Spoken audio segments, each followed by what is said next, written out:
Heidi ho, everybody. Stand by. I'm still getting stuff set up here. Got distracted earlier. Oh, and we're sore from moving snow, so there's that.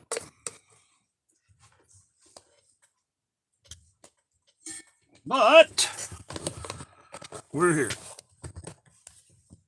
Let's get some music going here. Thought I had my tablet fired up, but I don't. So bear with me.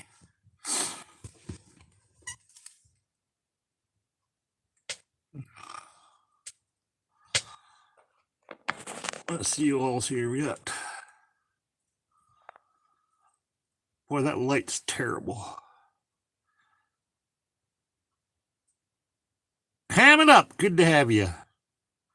Yeah, cricket's awesome, people. Hi, Jen. How are you? Trying to get everything acclimated here, and I've got some better light tonight, I thought, but it's like shining right in my face, too. Oh, there we go.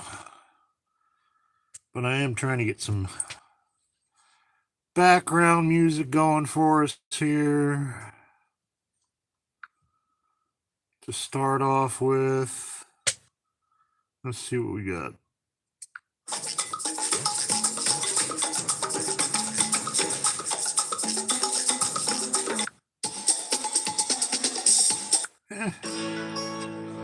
There we go. That's a good start. You guys let me know if that's too loud.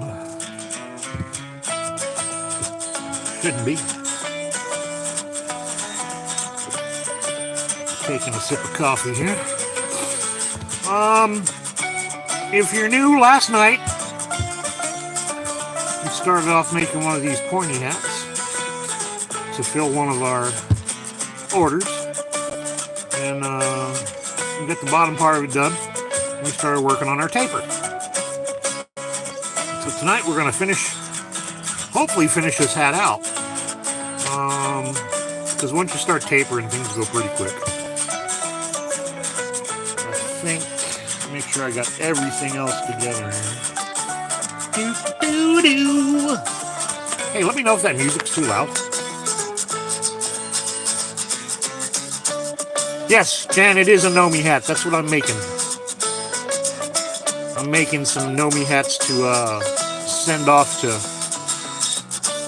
people for Christmas that order them. So I'm taking orders for a limited quantity because I can only make so many. And so yeah, there's some information in the description of this video. And also on my community tab. And they are all no-made and made to order.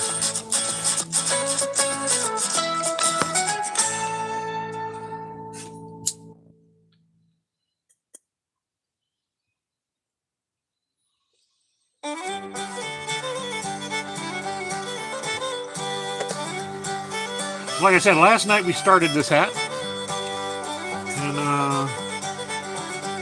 we're going to finish it up tonight by continuing to do a decrease. So I'm trying to get the cabin at a good temperature.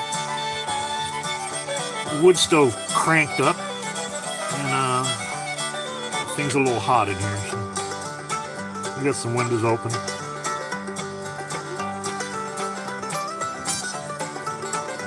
I'm going to start off by decreasing one stitch and going roundy round. Hopefully you're all doing awesome tonight. Boy, guys, last night, the live, we got 8,000 500 views in 24 hours. Making them pointing at. That just blows me the frick away. I know channels that go live all the time with hundreds of people and don't get that many views in 24 hours. I don't know what I did. It wasn't the greatest quality of stream because my internet here is not the greatest. Yeah, 8,500 views.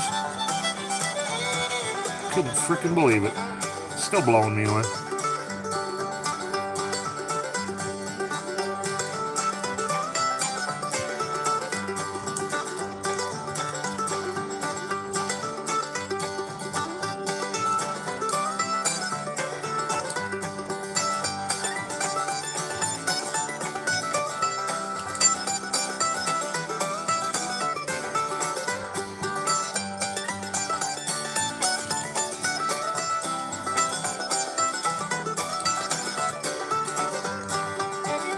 We're going a little slower tonight than we were last night because our hands are sore and our shoulders sore from moving snow. So hopefully we'll finish this hat tonight. If not, there's always tomorrow.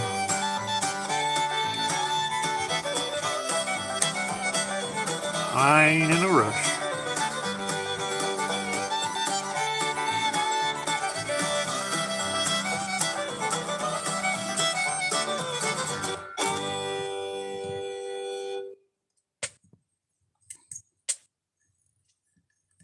Hoping you guys can see okay with the better lighting tonight.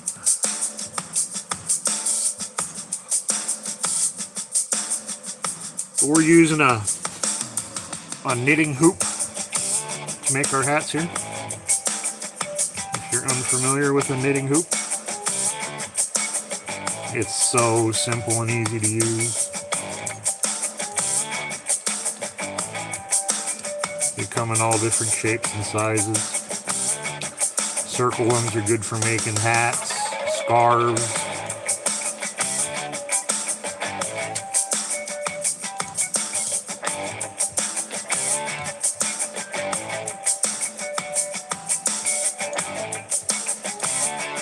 I am too close to that stove and I am burning up. How warm is it in here? Oh, no wonder it's 70 frickin' degrees in here. I might have to open another window.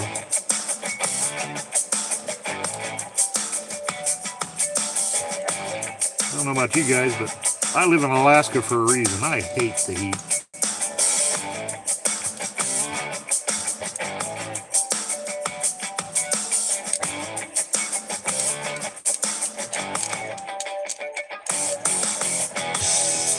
Let's see who's in here. Yeah, thank you, Jen. The music comes from YouTube Studio. It's all royalty-free stuff.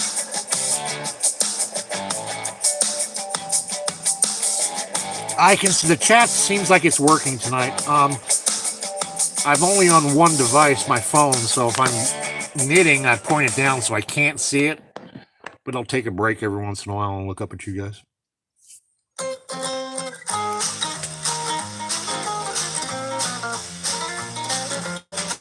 Norwegian knitting. I'm not sure what Norwegian knitting is. Yeah, Panda Kelly, 8,500 views in 24 hours. Ended up with a total of 60 watch hours.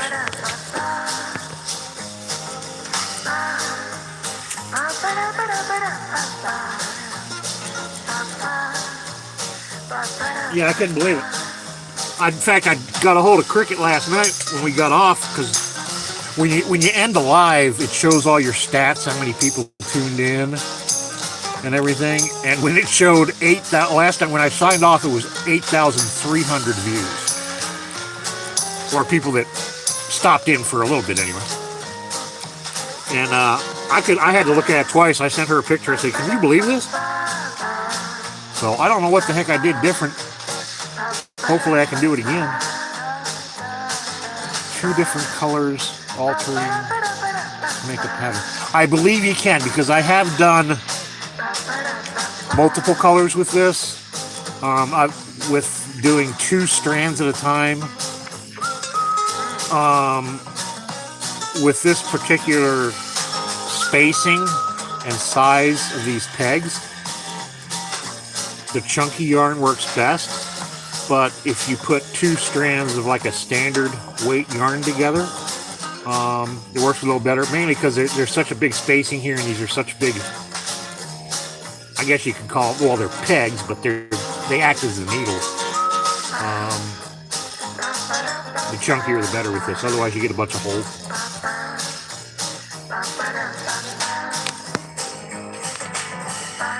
So let's get back to it. We did 2 rows. And we dropped the stitch, did 2 rows. Now we're going to drop another stitch, but I'm going to drop it on this side. Because the other one I dropped on this side. So I'm alternating back and forth. So that way my seam is even as it goes up. And basically, we're easy to drop a stitch. All you got to do is move this over here.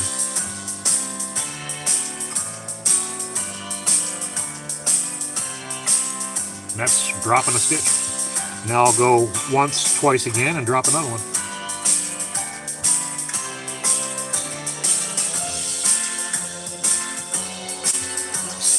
Raise you guys up a little. There we go. That's a little better.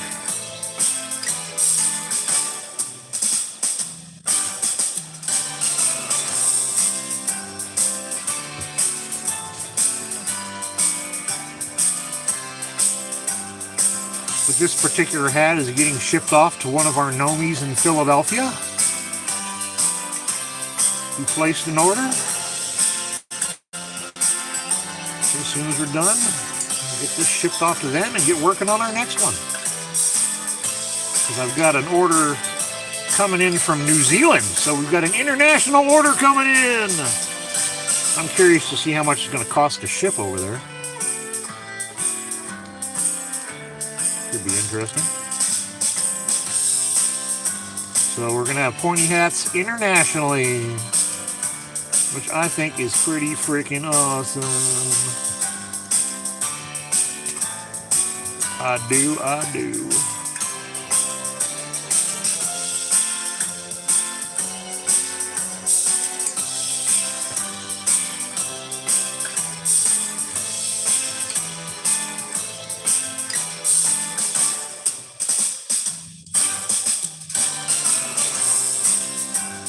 Feel free to chat amongst yourselves while I'm not paying attention to you guys.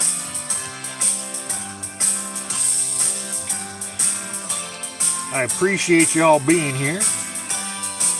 And if you haven't yet,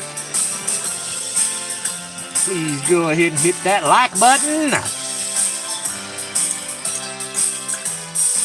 Hit the subscribe if you're not. And hit that share. Share does a lot for us. We had a bunch of people share the live while it was going on last night, and I think that's one of the reasons why it got so many views, because it was shared out. Is my theory. The algorithm likes sharing. Especially during a live. That means people are enjoying it and sending it out. Hey kid! Don't ever let them get inside your head. They'll tell you what to do in life instead. That's right. Everything you know that you can get. Don't let them guide your life towards regret. I'll fight for what I love with every breath. My past is filled with things I won't forget. Again, I appreciate you guys all being here tonight. It's been a rough day for me. Besides having to move snow before it rains and jacks everything up, I woke up this morning to one of my chickens going over the Rainbow Bridge. Kind of surprised me a bit.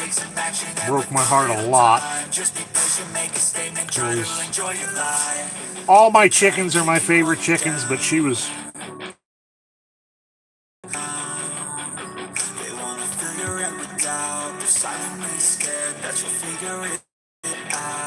Alright, so now that we went over and back, we're going to go ahead and drop another stitch. Last time we did on that side. I'm going to do it on this time, this side this time.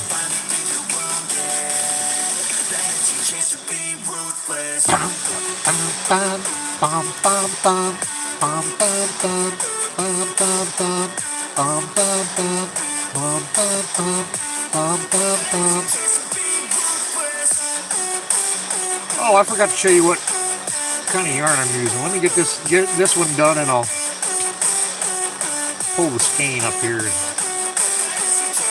give you the deets. I hate it when that happens. Fortunately, I had my thumb on that, otherwise it would completely unravel. Something in the air, am I paranoid? I swear a void is forming and they're scared. I walk a straight path, not many can say that. I like to play fast, cross me and there's payback. You better pray that I don't see your face at any place that I go. I know you hate that. I've been doing fine, I'm not wasting any more time. I live for the fight and the climb. Oh, another thing is we also have channel memberships here. If you're interested in supporting the cause, we have one level at $2.99, and we offer new releases early, not every week, but we try and do it as much. It depends on how fast I get it edited. I'm real bad at pushing the envelope as far as getting a video edited and uploaded in time for my release, which are generally on Thursdays. Thursdays at 5 p.m. Alaska Standard Time is when I tend to put a video out. At such times as this, if you're a member, you can use special emojis.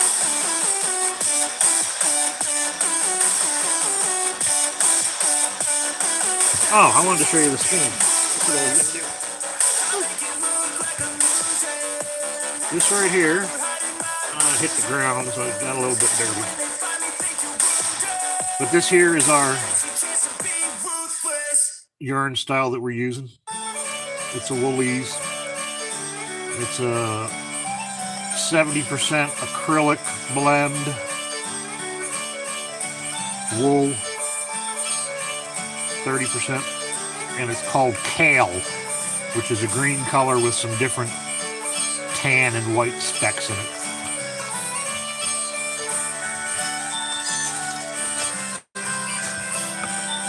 Get a couple more rows done here and I'll show you some of the skeins of the other colors that I have available right now, but not limited to, because I can always go to the store and get some more. So if you've got a particularly favorite color,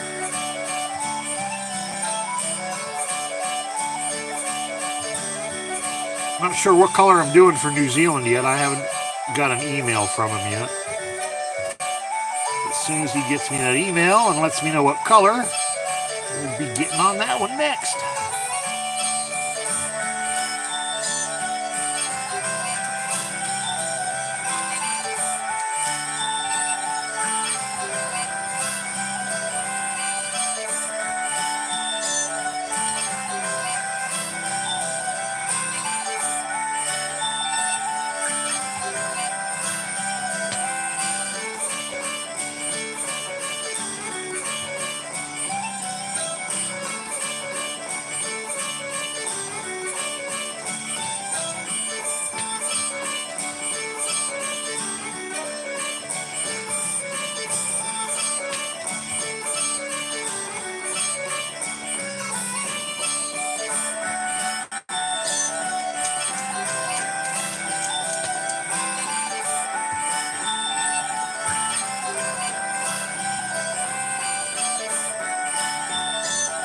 Okay, time to drop another.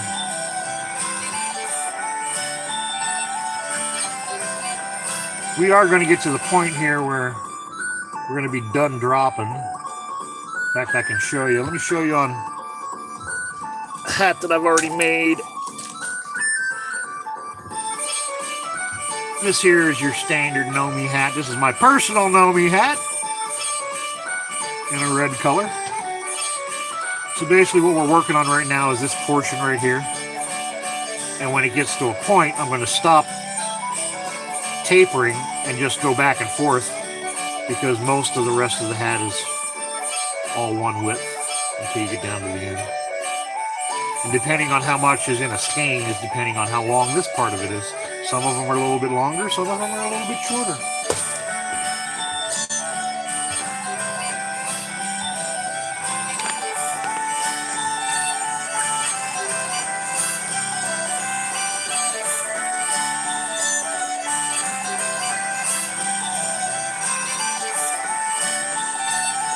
Yeah. It was Crystal Cricket. She was laying in the bottom of the coop this morning when I got up.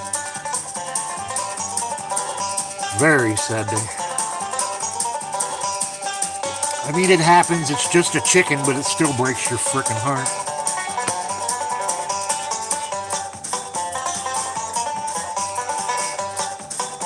How's Joe doing? Good to have you back in here tonight. Hey, Cricket, go ahead and, if you can, leave your channel in the description for those out there that don't know you. And even though it looks like most people came over here from your channel.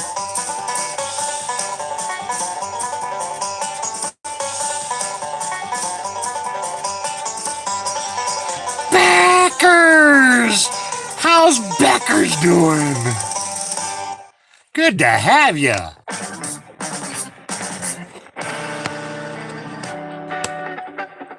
Oh, you can't?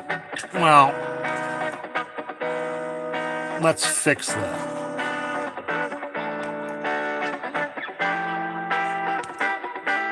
Now you can. Ha ha! Because I have the ultimate power!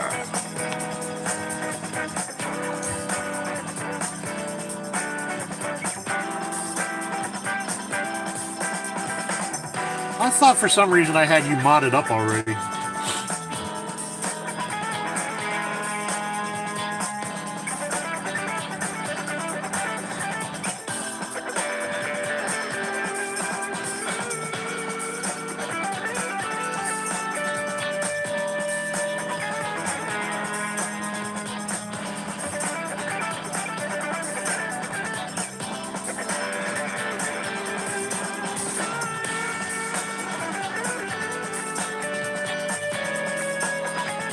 For those of you also that are new to the channel, this isn't all that I do.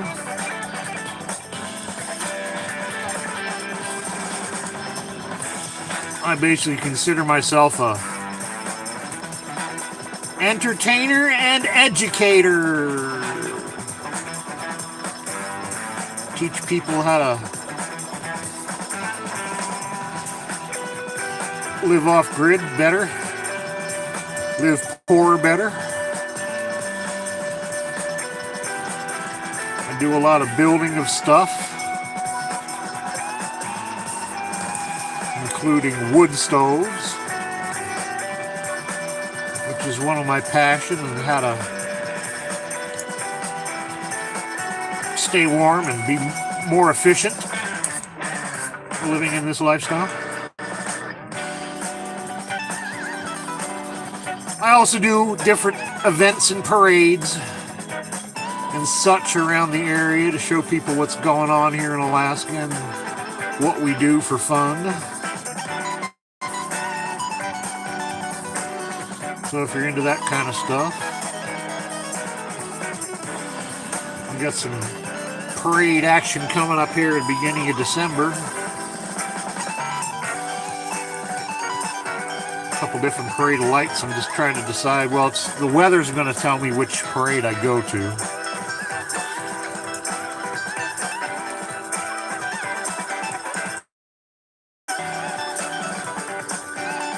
And also finances, because one of them's about an hour north, and if finances don't improve, We'll be sticking closer to town, especially this time of year. Because the parade up north isn't very big, it isn't very long. It's almost not worth the drive unless you're going to spend the weekend.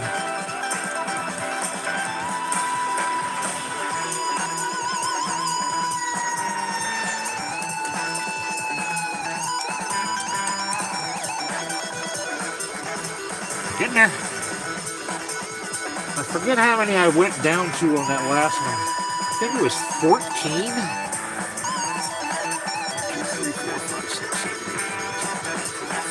14.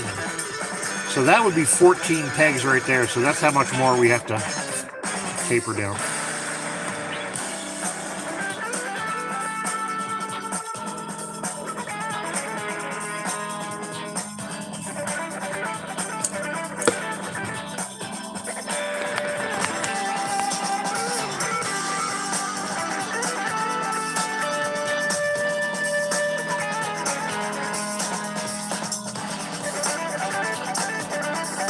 Oh, Becky, you're in store for a treat. I've got a call into the manager of my favorite thrift store, and we're about to do a behind the scenes of how a thrift store operates, which is pretty cool. Plus, there's a brand new thrift store in town. I went by yesterday. It's not open yet, but they're getting ready to open. So we got a couple good thrift store videos coming out. Plus some stuff. I picked up some little extra things for some recipes that I want to try. I've got a bunch of... I do a lot of canning in the wintertime. Since the wood stove's gone, it's easier to cook.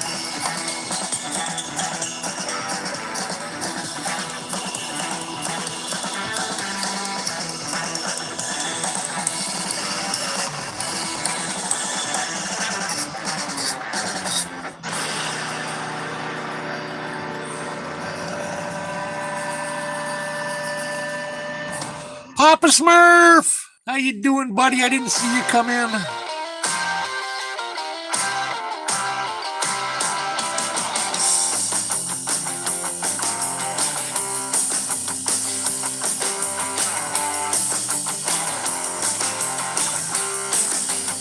What I want to know, Papa Smurf, is you being Papa.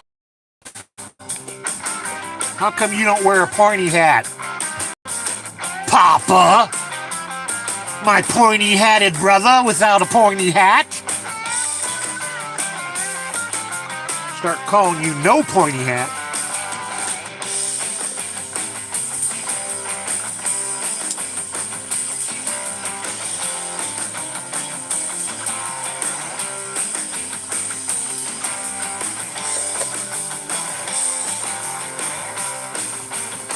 Da-da-da-da-da-da-da. Da-da-da-da-da.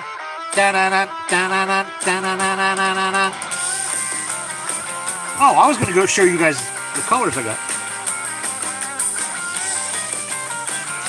If anyone is interested. We don't have a lot to choose from right now, but we've got a few. We've got this River Run color, which is blue with gray and white speckles. Makes for a nice hat. We have Oatmeal, which is a off-white color with some brown speckles and black speckles in it. Nice and pretty. Dicky-doo. Uh-oh. What the heck was that? Oh, that was... That's funny. It saves some of my old voiceovers to my playlist from videos. We've got a maroon color here called Cranberry, which is very pretty. That's also a wool blend. What else we got? What else we got? I got more greens in here. Oh, I've got a regular blue too, which is a little bit brighter of a blue. Like I said, these hats I'm making for holiday gifts for anyone interested. Oh, better put them away. Information on how to order is in the link of the description of this video, and also on the community tab. If you're interested in ordering, they are made to order, custom colors, free shipping in the continental United States and Hawaii. International shipping is available at an extra charge, because it's got to be. My next hat's going to New Zealand. I'm curious to see how much it's going to cost to send it down there, because we do have international Gnomies.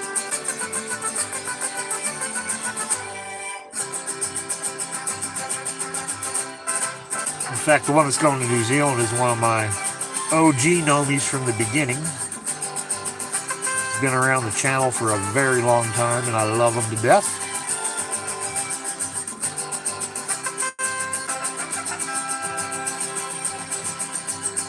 Not sure what color he wants yet, but we'll find out here in the next day or two and get working on it.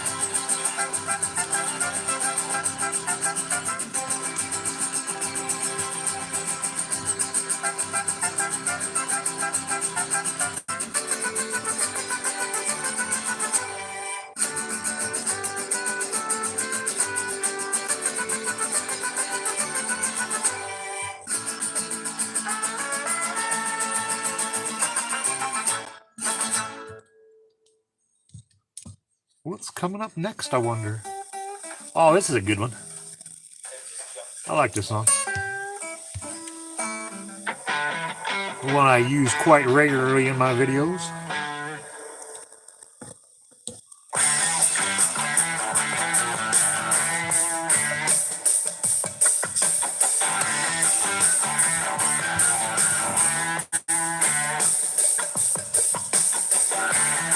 If you haven't yet, please feel free to hit that like button.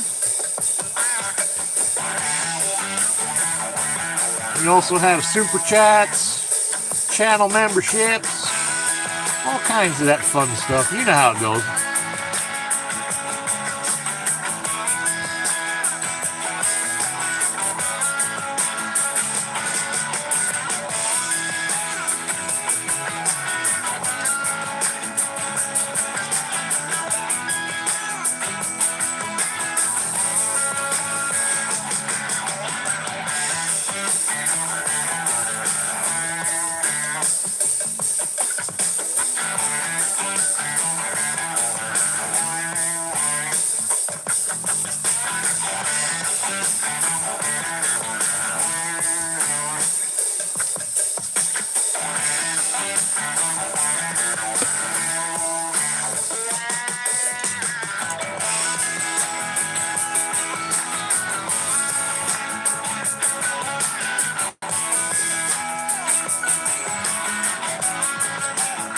It goes a lot faster than after every decrease, because you got one less wrap to do.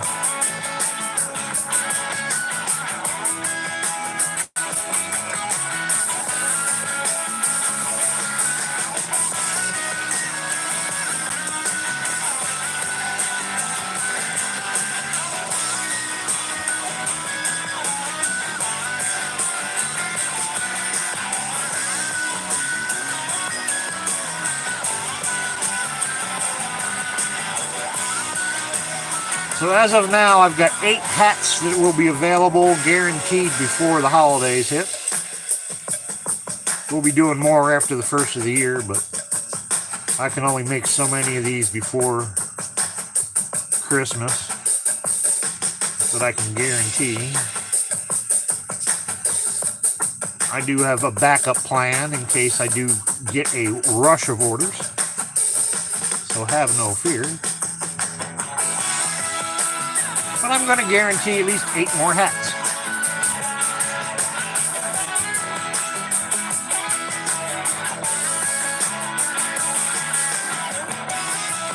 So that's about all I can do.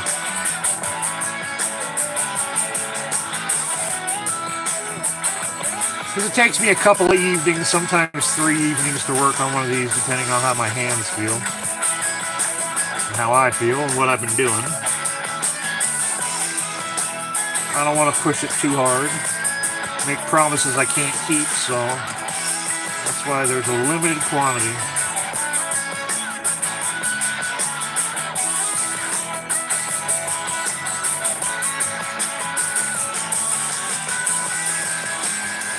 Hoping to eventually get one in, at least one in every state of the United States, and possibly every country around the world, huh? Wouldn't that be awesome? Because I do have people that subscribe from all around the world: New Zealand, Australia, Europe, England, Ireland. I don't think I got any Russians. I'm also not sure if I have any from like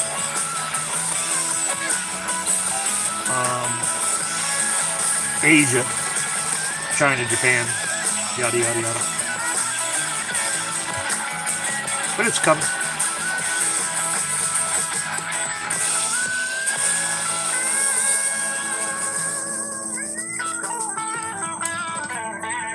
One more decrease.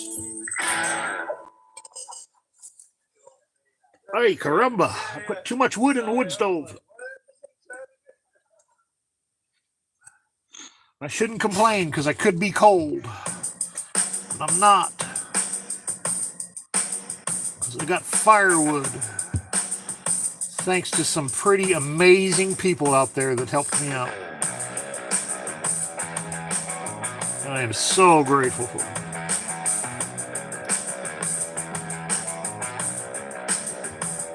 And we got a nice woodshed to put it all in. Which is amazing! Because last year I didn't get the woodshed built in time, and it was all stacked on the ground and covered in a tarp, and got wet and frozen to the ground and was just miserable. I had a miserable winter last year. When it was 20 below, I couldn't get the cabin above 45 degrees. Dealing with wet, crappy firewood. And then we had a chimney fire midwinter because I was burning crappy firewood.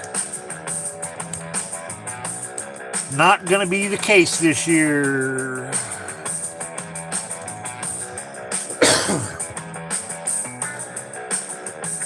Which is a big stress relief off of me. Because living the way I do out here, good firewood is a matter of life and death.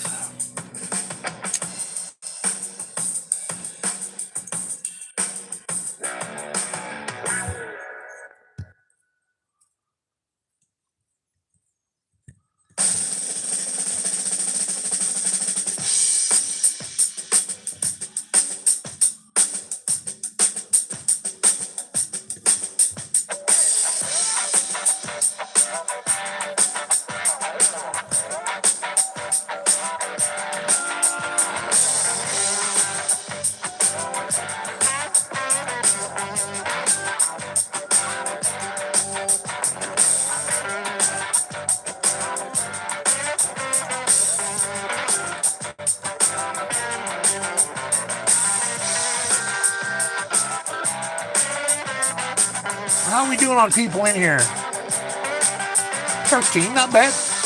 I think last night was a fluke. I think YouTube was testing me to see if I could bring the people in.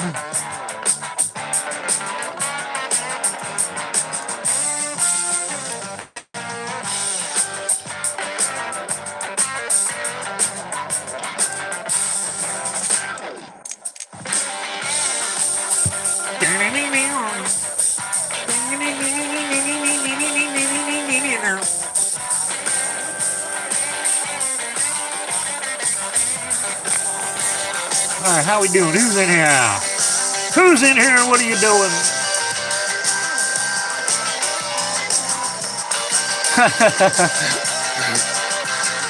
Thanks, Max.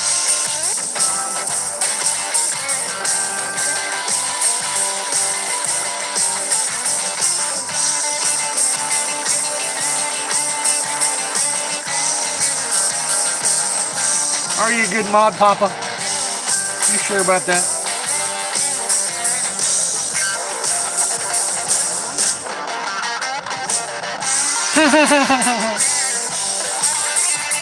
Well, Cricket, being where you live, you need a warm hat anyway. Yes, Becky, I did get the firewood just in time, and I got the woodshed built just in time for it to snow. And I got a little over half of it put up. I still have some on pallets under a tarp that I got to split up.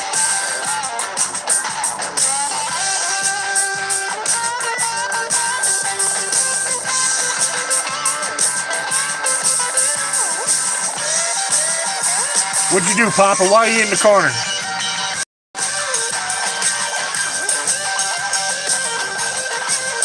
Were you lurking last night, Seashell? Shame on you.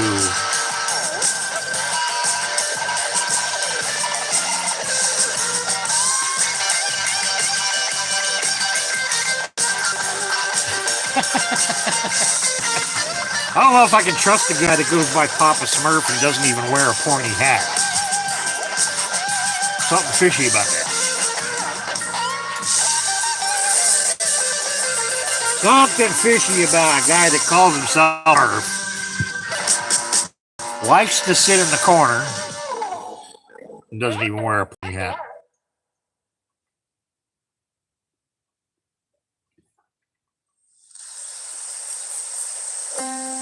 Wow, 14 people in here. 23 likes. That's awesome. 45 minutes. Appreciate it, guys.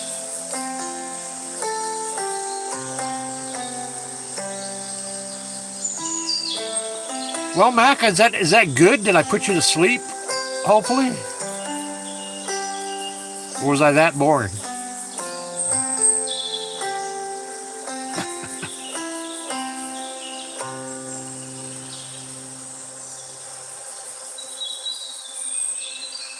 Papa behaving for once, yeah. That's good. We love you, Papa. And I hope you're feeling better, buddy.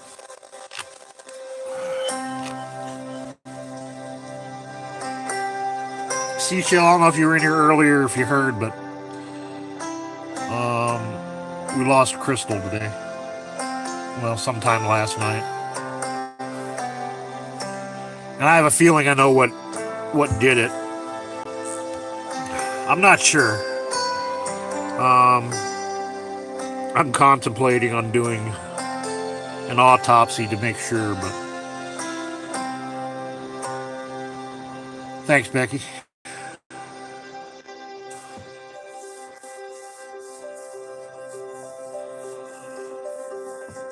So yeah, it's been a hard day. I almost didn't go on tonight because I was feeling so sore from moving snow. In fact, I should be in my arm brace while I'm not knitting.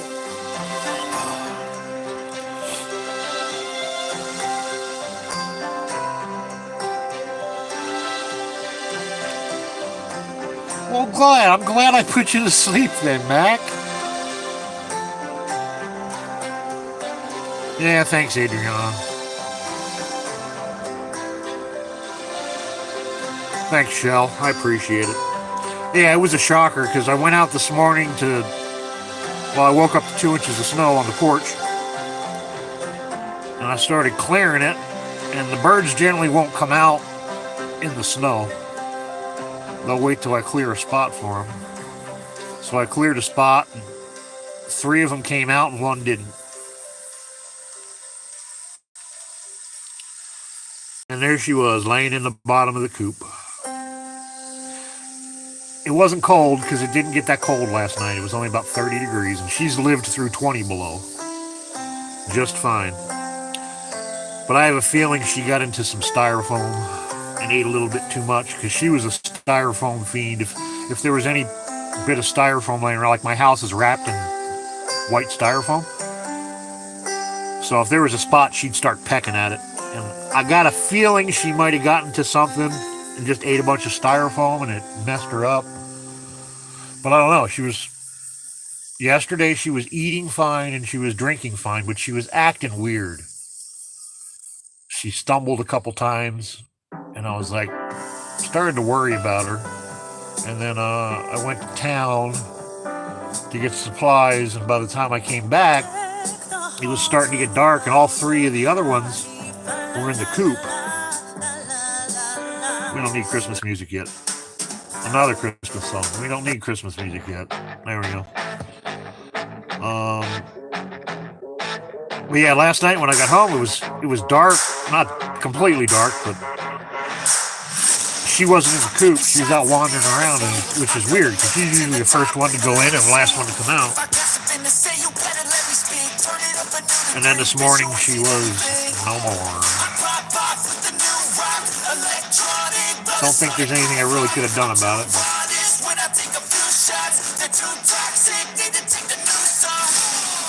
Just one of those things about having livestock.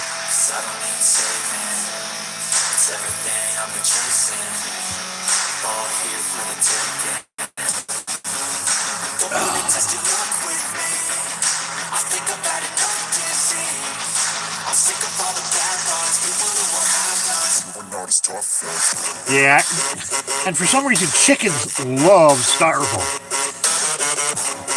They eat it like it's freaking candy. And I've heard people say various things like it doesn't really bother them, it just passes through. But as ravenous as she was about eating styrofoam, it's the only thing I can figure because she was only a year and a half old.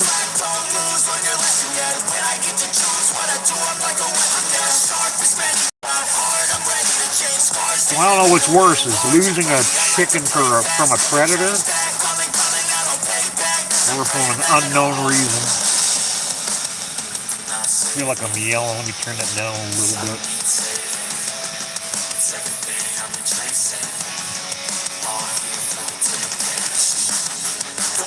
But such is life. Oh. You guys want to see this? Not my ugly face.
Boom, boom, ba, boom, boom, ba, ba, da, boom, boom.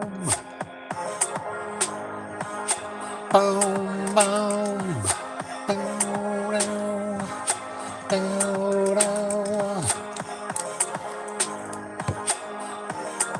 Alright, how many more we got left? 1, 2, 3, 4, 5, 6, 7, 8, 9, 10, 11, 12, 13, 14.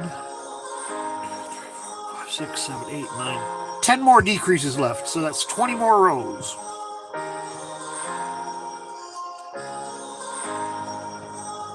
Because every decrease is 2 rows.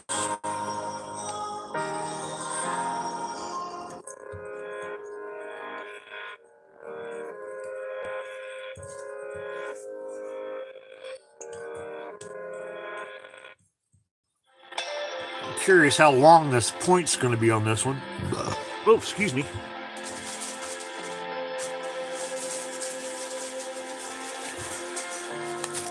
Because it's starting to eat up that skein pretty good. But, this should be alright. It'll be close. No, oh, Christmas tree. It's not Thanksgiving yet. Ooh, Halloween howl. I gotta fix my playlist because it's got everything I use for my videos on it. And it was funny. I was screwing around listening to the playlist and one of the Halloween things came on and scared the crap out of me because I wasn't expecting it.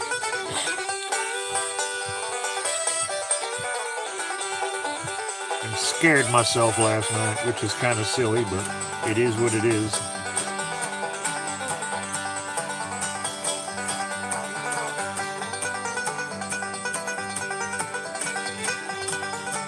Cumberland Gap. This is another one of the tunes I really like to use in my videos. If you haven't noticed, I do love adding music to my videos. Keeps things going, keeps it upbeat, keeps people watching.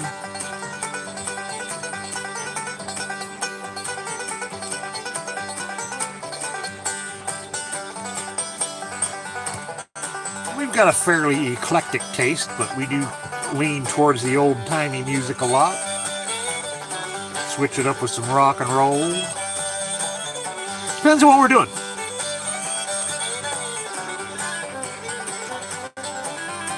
Because when I'm editing a video, it'll come to me and, you know, just a song will feel right. And we'll put it in there and there it is.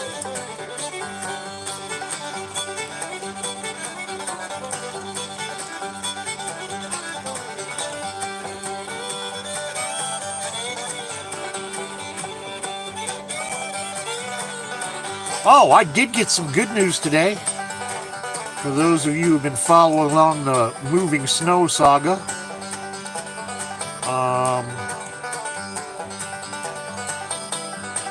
Made some phone calls to the borough inquiring about why they're not maintaining the road in front of this place anymore, which they used to. And the local community representative actually got back with us and is inquiring about why they quit maintaining the road to see what's going on, and they're actually going to send someone out here tomorrow to survey the situation to see if we are worthy to go back on the maintained road list, which is kind of ridiculous because we used to be on the maintained road list. And now the road's only 100 feet long, but there's more people living back here on a different property. So there's more traffic in and out, so we need to be cleared because I got to be able to get in and out. If I got a doctor's appointment or especially an emergency, if that road ain't maintained. And that's one thing that scared me last year is when I had that chimney fire, there was 3 foot of snow in the driveway and the road, so even if I called 911, which the fire department's right up the road, they couldn't have got back here to put the fire out. So I am on my own for 99% of emergencies, including fires.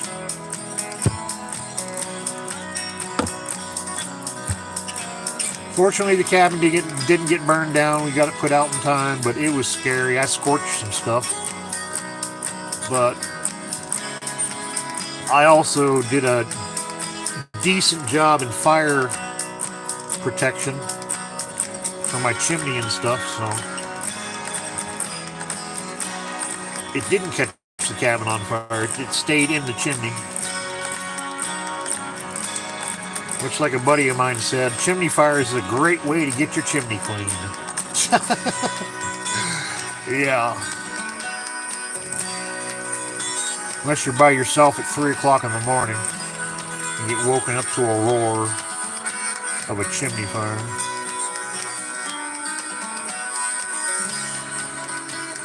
Good way to have a frickin' heart attack.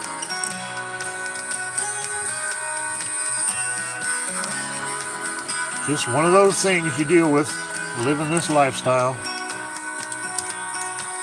Price you pay.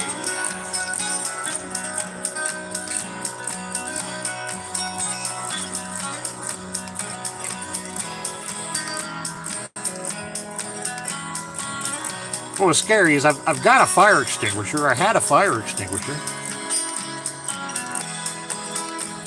But the way my particular stove is set up, it doesn't... It's hard to get to the chimney because there's different chambers in there that everything's got to go through.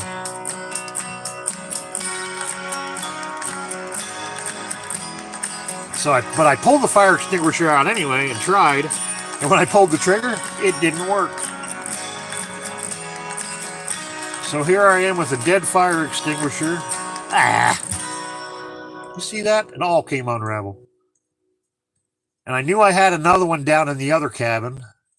So I'm trudging through 3 foot of snow in my pajamas, basically. Trying to get to the other cabin. Watching flames shoot out my roof. But I got down there and back and was able to get everything dealt with. It was mostly out by the time I got back, though.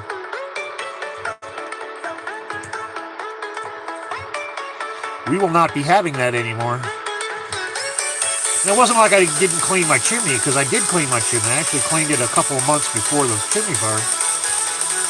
But I was burning some wood that was, like I said, wet and also extremely full of sap. So the creosote had built up that fast.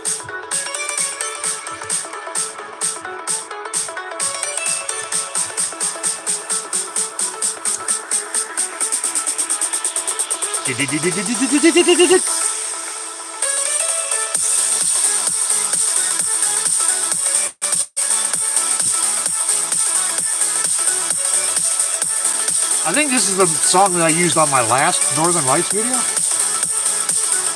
Can't remember. One of them.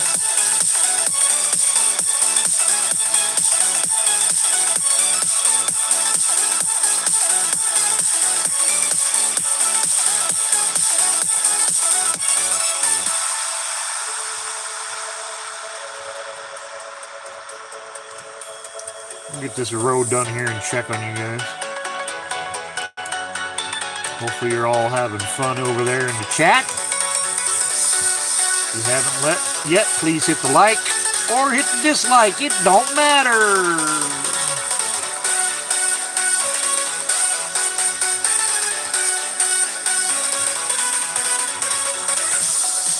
Looks like we didn't go viral tonight for some reason.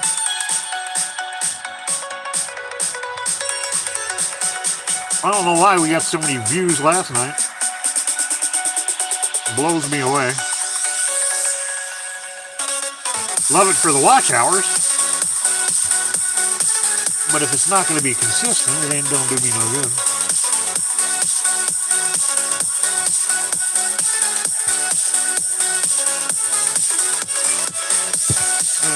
Let's see where we're at.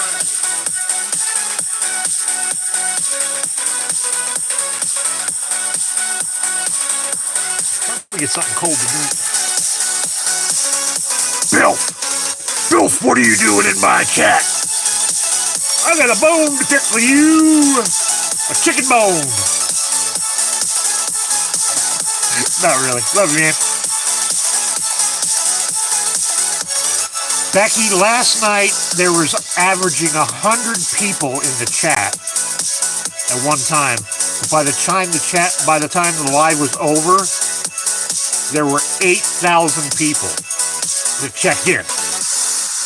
They didn't all stick around, but 8,300 people in 2 hours checked into it. And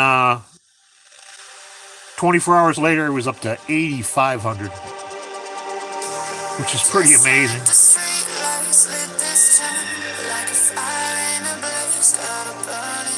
You think so? I'm trying not to be stressed.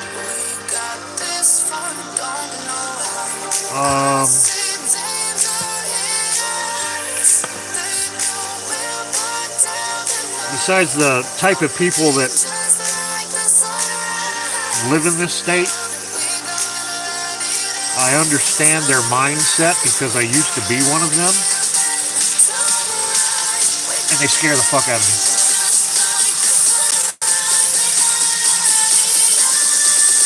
Because I was doing prepping stuff all the way back in the 90s. And I saw where it was going. And I know what they're capable of. And I know what we were planning back then. And January 6th, I saw it almost come to fruition.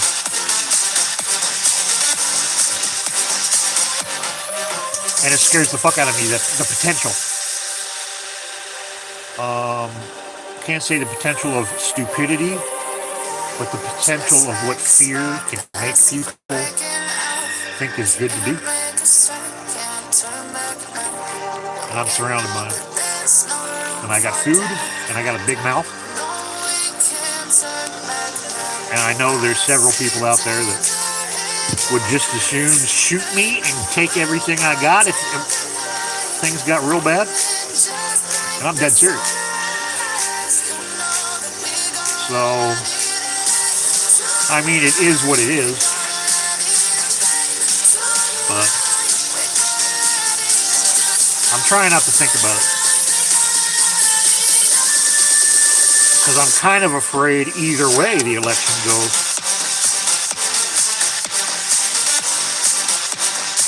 If one side wins, I would fear for what our country is in store for. And if the other side wins, I'm in fear of what is going to happen because they didn't win. And the potential. And over the last 3 or 4 months, the amount of test firing of shooting abilities has definitely been on the increase, day and night.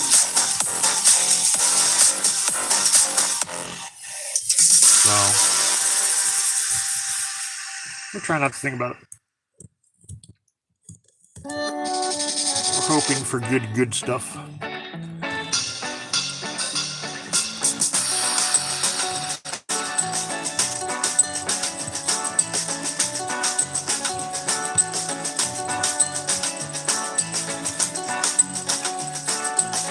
Huh, why are you looking at me?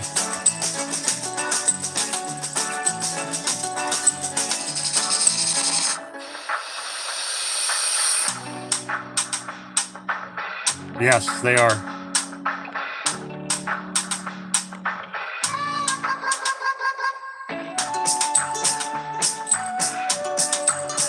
Oh yeah, I saw what was going on. Which is crazy because normally stuff like that only happens after the Phillies or the Eagles from my part of the world.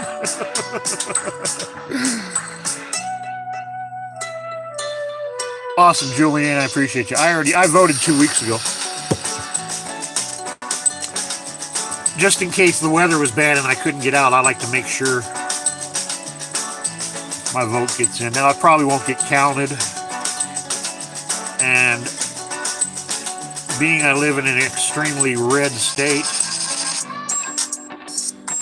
where the majority of people are either wearing red hats or very libertarian,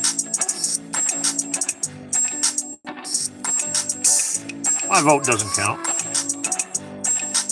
Presidential-wise, anyway.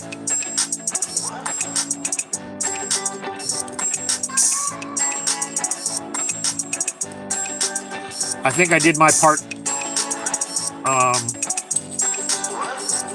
during the primaries because I cast a vote. As a Republican,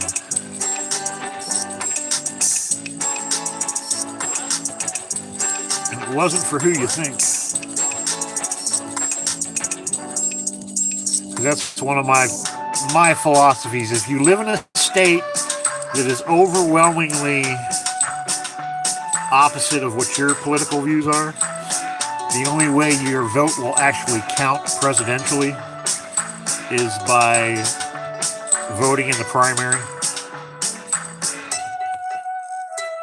under the other party, if that makes sense. Not to be deceiving. I mean, I'm still a registered Republican from years ago. I never changed my affiliation because it doesn't really matter.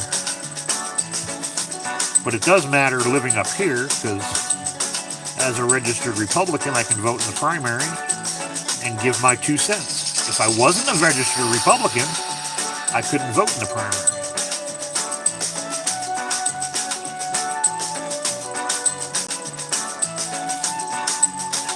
And in the general election, it doesn't matter what party you are, you can vote either side. Now, we did start ranked choice voting up here, which is pretty cool, but it's kind of flipping people's minds because they don't understand what ranked choice voting is and how it works. So, we'll see how long that lasts.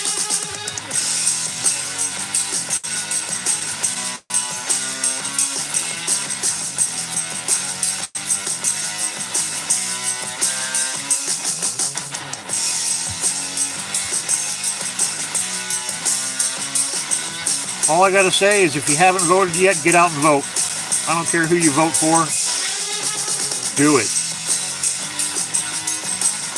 Because there are many people around the world that do not have that freedom.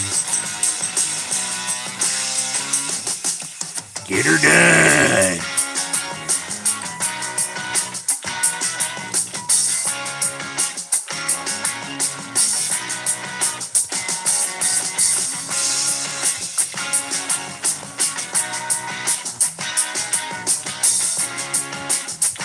Oh, I got the camera on me again. Sorry, guys.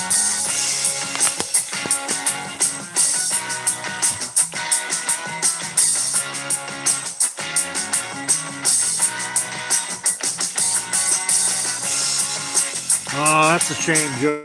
Yeah, I follow some of what's going on over there. I'm not too familiar with it, but I've got some good friends in the UK and Ireland.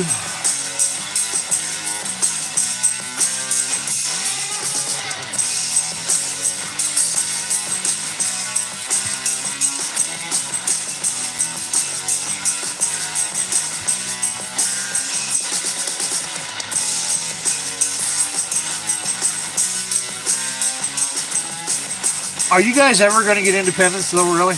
I mean, I hope you do.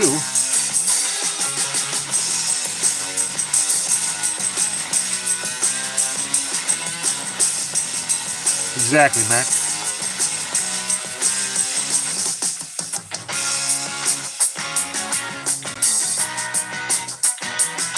I bet you are. Fed up with the Parliament. Hope that'll change, though.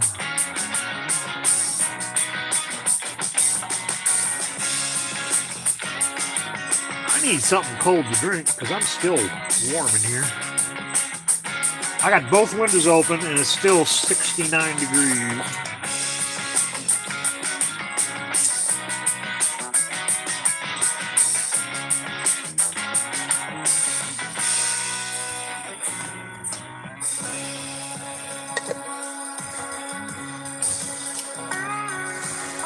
I'll be right back.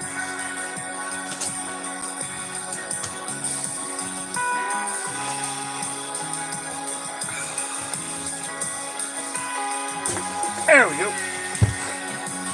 We got our yucky water. Oh.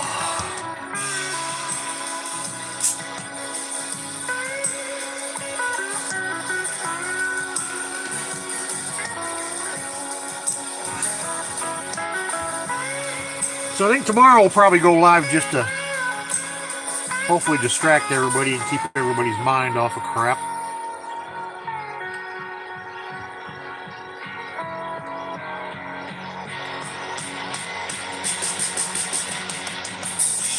But I appreciate y'all being here tonight. For show, for show, for show.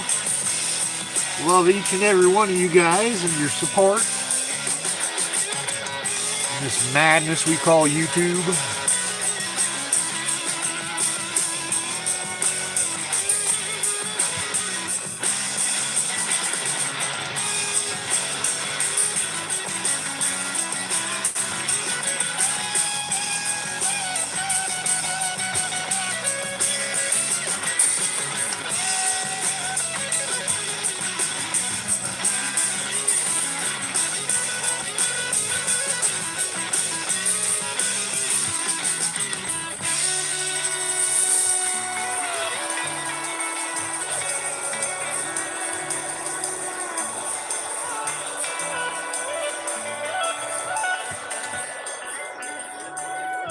We're getting there, guys. We're getting there.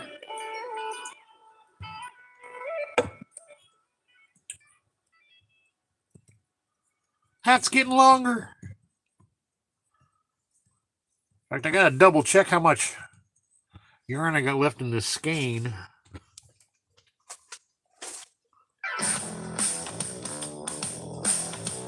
I might start decreasing a little bit faster now, just so I get to a decent point.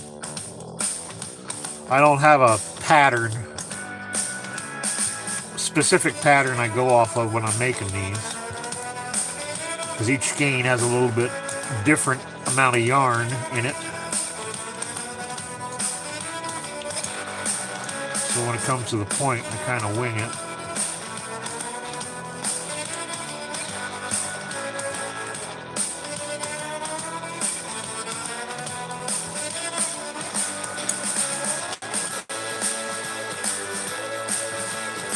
But let's see how far we are. That's not bad. We got a... Ooh, I might double down. I think I will. We're going to start dropping 2. I think. Let me see how this is going to come together here.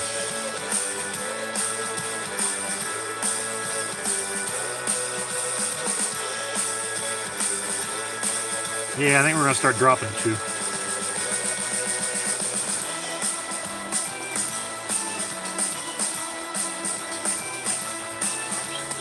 9, 10, 11, 12, 13, 14. Yeah, we'll drop 2 for these last 1, 2, 3, 4, 5.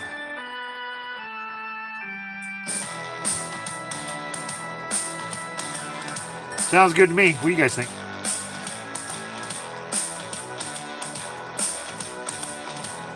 Drop that side.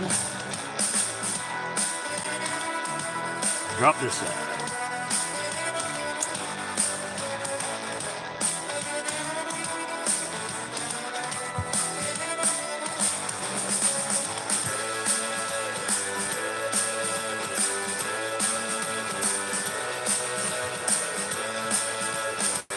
I may actually take it down to 12 rows too, because every little bit helps.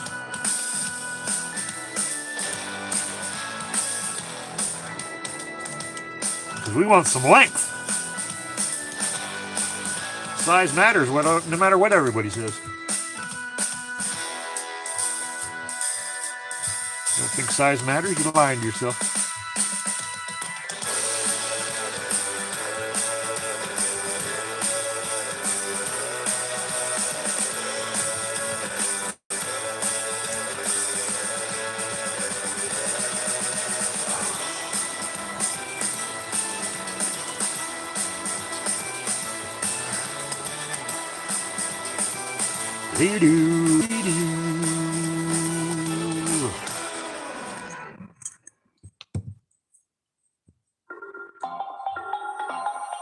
Oh, here's a fun song.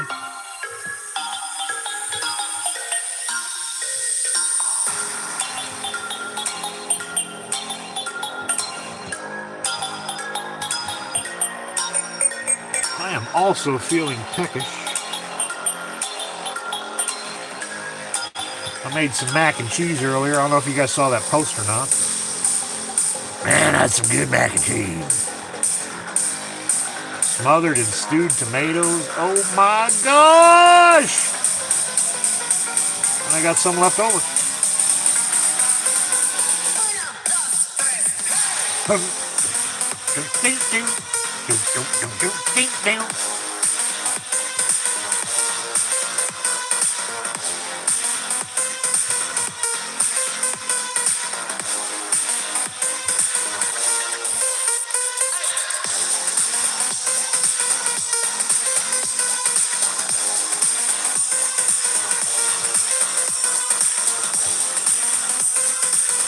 Double drop.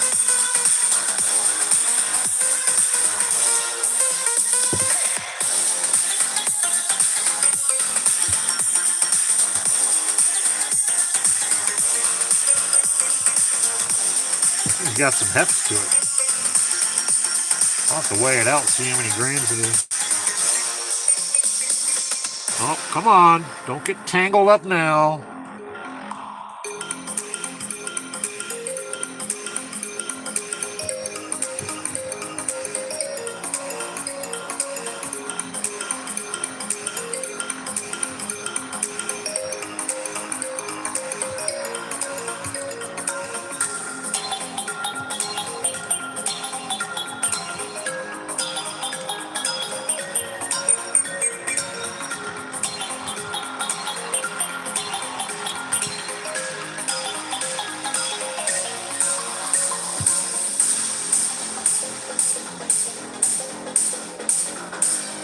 Alright, what's going on here?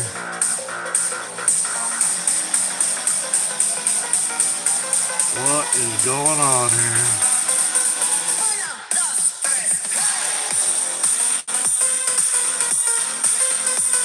We're hung up somewhere inside here. There we go. That loosened her up.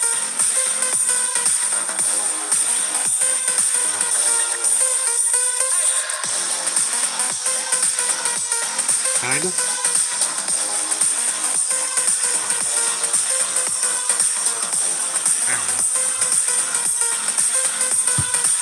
Alright, I need a break. My arm hurts. Oh, sling it up. See what's going on with you guys. Well, I'm glad you're keeping track, Cricket.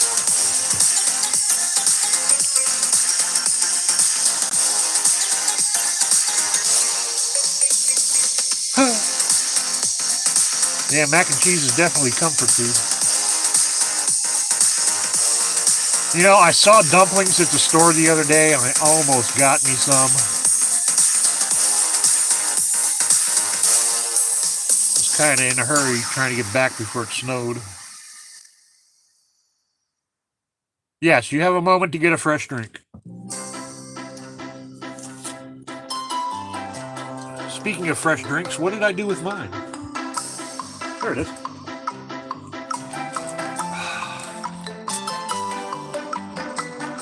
So now that Cricket's out getting a fresh drink, we can talk about her.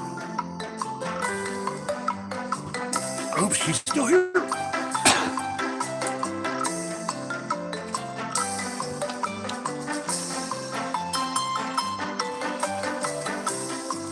Thanks, Adriana. I was just checking the solar forecast. And we've got some good, excuse me. We've got some good potential light shows coming up.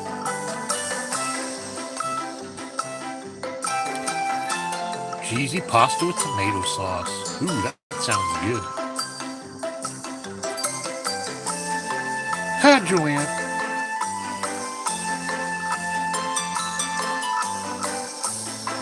Boy, she had my ears burning last night. Or was it the night before? I'm laying in bed just dozing in and off listening to... And then you guys started talking about me and I couldn't frickin' sleep after that.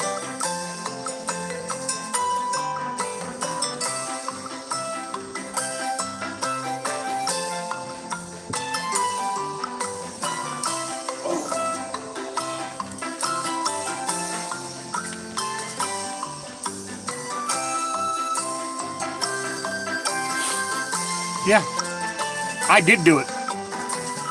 You know what I like to do when I go into an elevator with strangers? I stand there and I look straight forward and I say, I've got new socks on. And then I get off the elevator.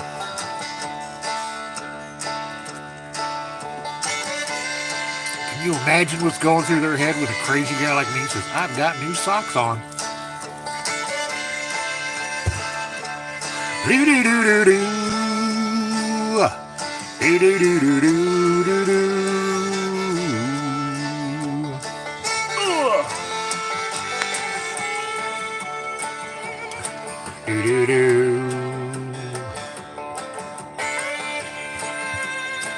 Not that I get in elevators very often because we tend to not have very many elevators out here in the woods.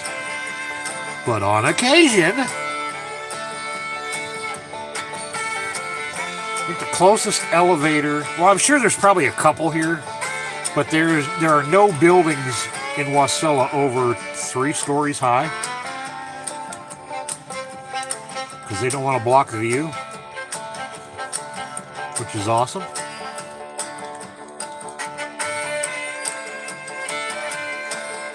So I actually can't remember the last time I was on an elevator. Probably when I was in town at the hospital.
So I'm thinking I'll probably go live again if I don't finish this tonight.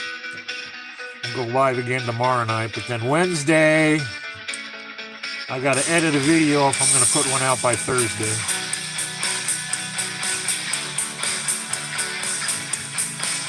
So we'll be a busy beaver on Wednesday night. I don't think I got that much footage. It's not going to be a long video, but it's something.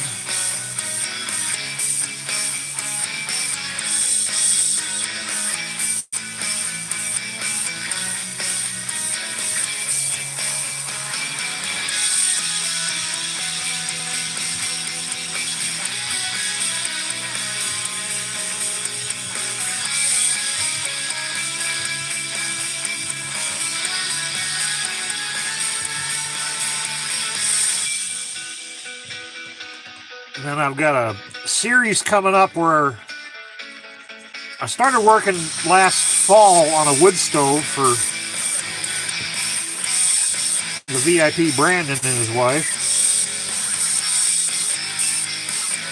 Sort of got put on hold for the summer, so I got to finish that video up. I got to go over there and finish putting the stove back together because they're going to have it installed on the 27th of November. So I got to finish putting the stove back together, and we got the hearth done and grouted. We covered it in tile. And then behind the hearth for the fire protection is that fake stone stuff.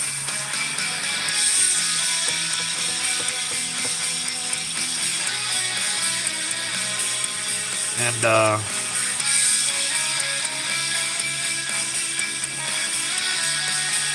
we'll do one more drop. But we got the stone on the wall, we just haven't grouted it yet. So we got to grout it. And the hard part is it's been almost a year since I started making that video series. And I've shot so many videos, I got to go back and figure out what SD card I put them all on. All right, we're done with decreases. That's all we're going to do. I'm less than what I said I was going to do, but that's okay. This should go pretty fast.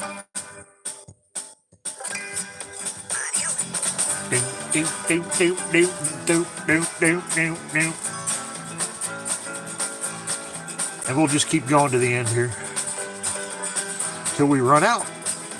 And then we'll see how long it gets. So anyway, yeah, I shot a bunch of video for it. Now I got to figure out where I put it so I can finish editing it. Because I got about 3 videos worth of content.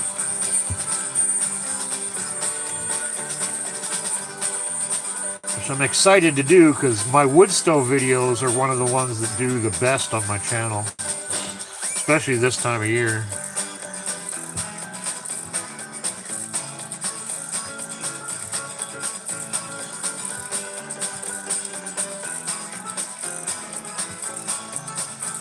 This we didn't build. We took a drive about 4 hours northeast towards Canada to go pick it up, and it was kind of a rusty mess. So I tore it all down, cleaned it up, fixed it up, painted it up, and then I was going to put it back together. And Brandon broke the glass on the door.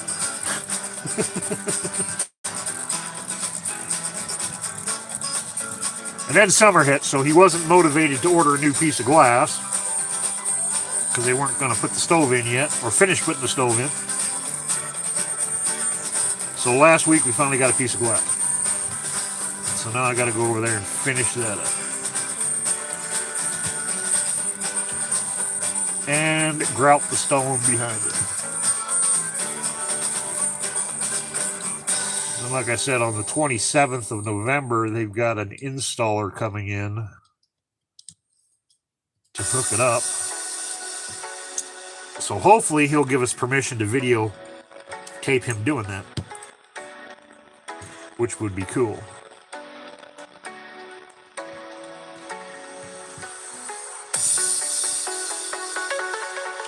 Oh, it's a fun song. I love this one.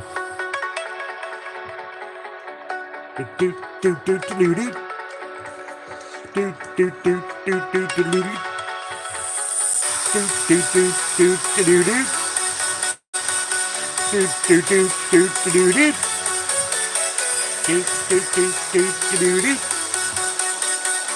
just going back and forth till we run out of yarn here, guys. We're getting to our point.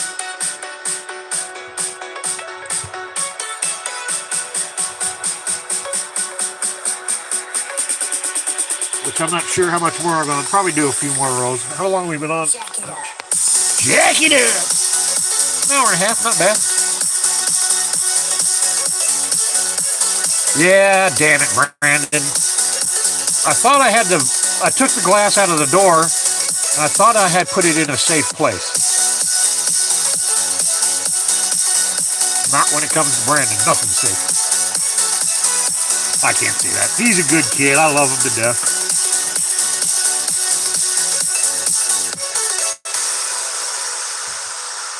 Sometimes he just goes faster than his brain.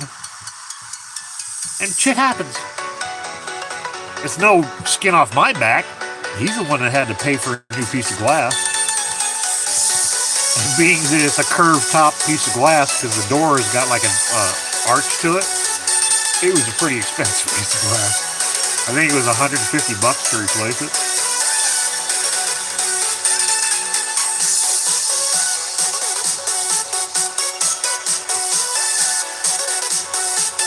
Oh, Why are you guys looking at me?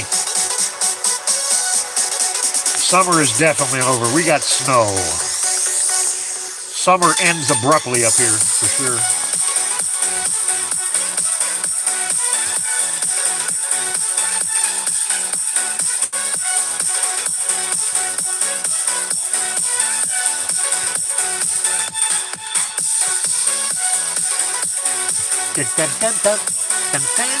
Oh, this is the song that I used in my last Northern Lights video.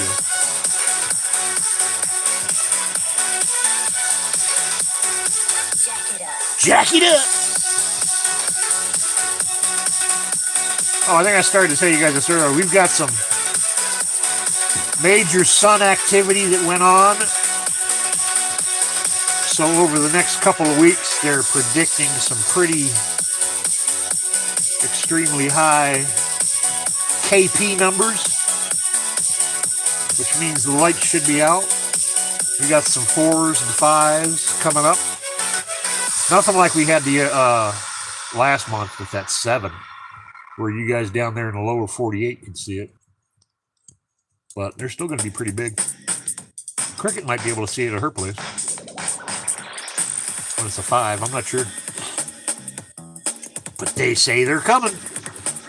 I'm not holding my breath because every time I get excited when they say it's going to be big, it generally isn't. And then I'm disappointed. But chances are good that it's going to. Probably over about a week or a week and a half from what the forecast is looking like. I know I saw a 5 and then 3 days in a row of 4s and then another 5.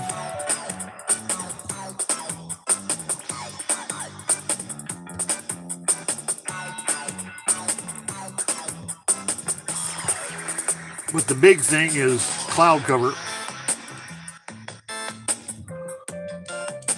For us in this area anyway, this time of year. If it's scattered clouds, it's actually pretty cool because I love looking at the lights coming through the clouds. When they're really bright, they'll just shine right through them.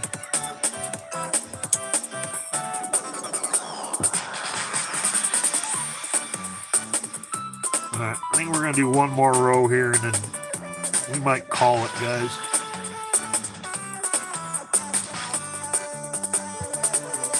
Because my long day is catching up to me in my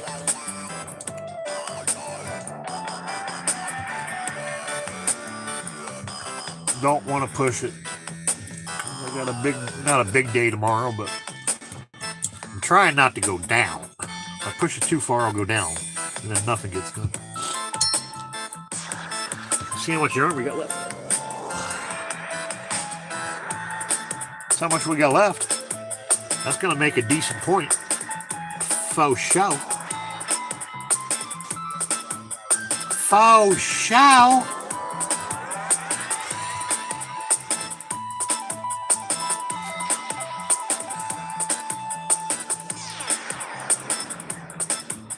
Faux show. I think I'm going to put this up for tonight. We'll chat with you guys here for a little bit, see what's going on. But if there ain't nothing I can't stand no more.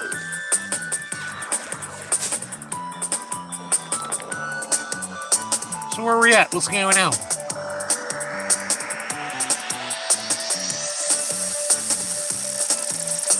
Halloween's over, Cricket. We don't need no graveyard stories. Unless you're into that sort of thing. Alright. We gotta get this thing off because I am dying. Ugh, I gotta wash it. All covered in sweat. What did I miss? Anything?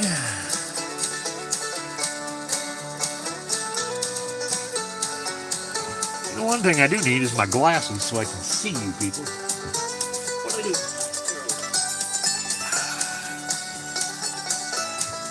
There we go. Now I can see.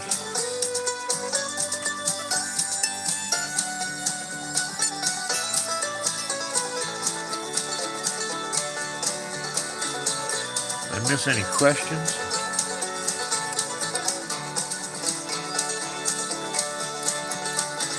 Let's see. Damn it, Brandon. We read that. Bilf got no jams. What's Bilf doing? Bilf! What are you doing? Huh? Fake beef update. Nomi's new mod called me. Good job, Cricket. I knew I made you a mod for a reason.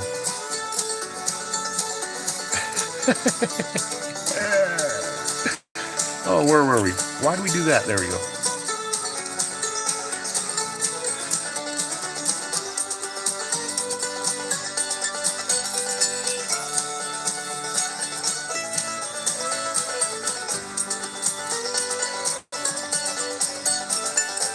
Julianne, I think we had 1 day of 80 degrees here this year. Maybe 2.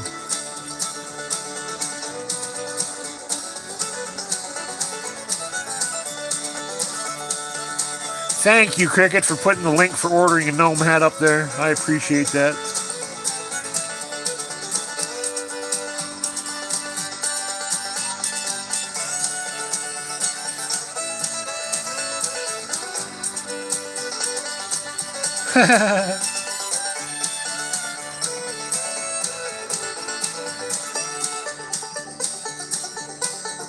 Actually, here's a for you Halloweeners. When was the original All Saints Day? It wasn't November 1st. Do you know when it was? I do.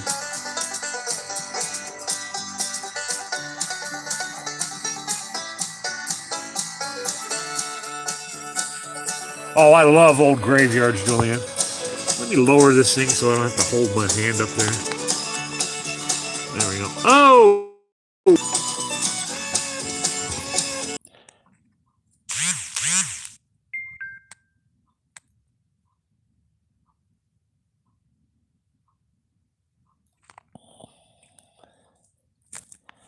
2 people. Joe's still here. Joe hung out.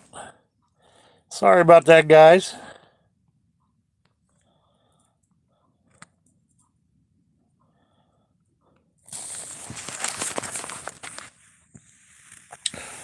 But for your question,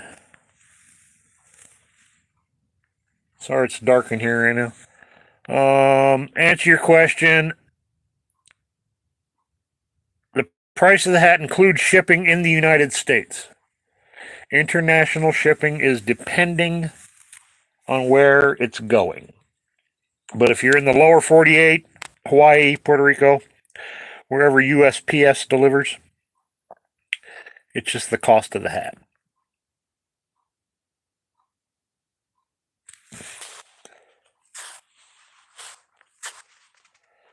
What else? What else?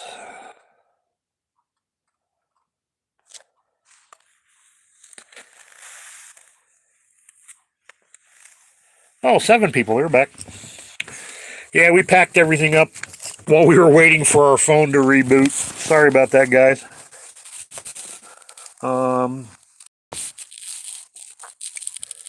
We'll definitely be finishing this up tomorrow.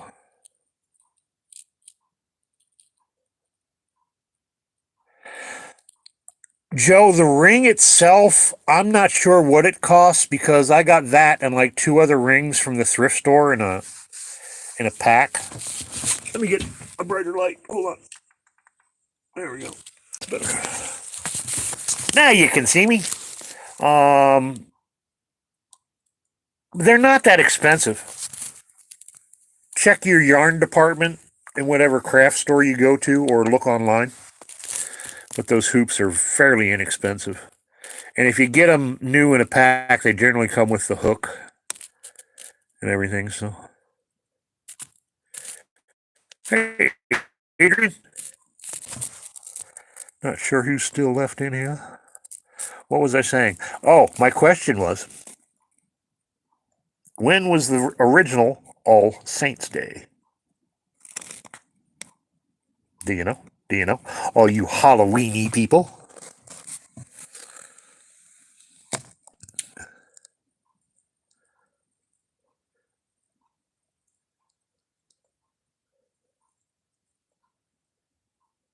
Yeah, I'm done for tonight. I'll finish it up tomorrow night. My hands just can't. My shoulder's hurting too bad.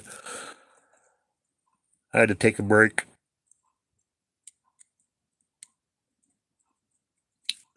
Kind of an old calendar thing, but see, okay. Originally, this is how it worked. All Saints Day, according to the Catholic Church, because the All Saints Day part was the Catholic Church, and it was in the spring when the souls rose, hence spring, right? But because the Catholic Church wanted to suppress the pagan rituals of Samhain, they actually moved All Saints Day from the spring to November 1st. So you can thank the Catholics.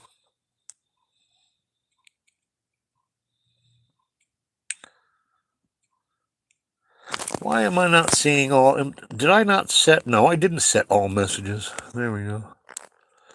Now I can see everybody. Yes, it was very. I'm not sure the exact date, but it was very. It was right around spring equinox.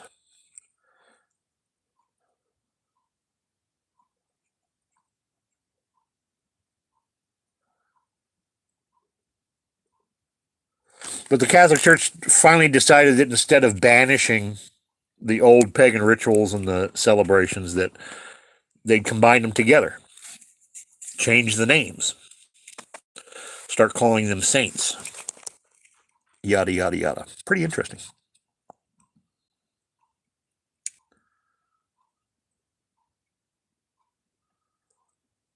Yep, exactly. Well, they did anyway. They don't do that necessarily as much anymore. I don't think, since the whole world has been exposed.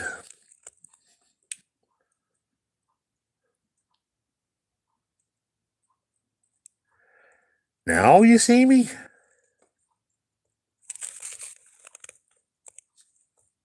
You sure you see me? Am I here? Light's a little low. And I'm holding my phone instead of.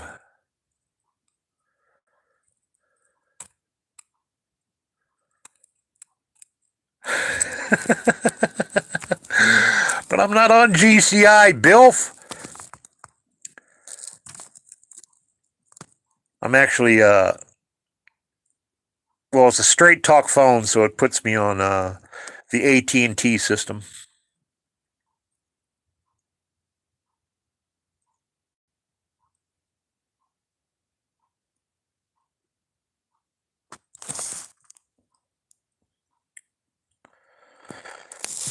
Yeah, they say a lot, Adrian. I don't believe it. I don't believe a word they say.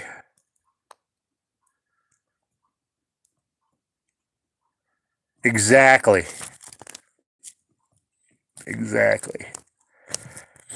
And I'm proud to have that Irish Celtic blood running through my veins. I did a lot of study on religions when I came out of the church. History of religions and all kinds of funky stuff. Here in Alaska, it is 1:35 a.m. on Tuesday.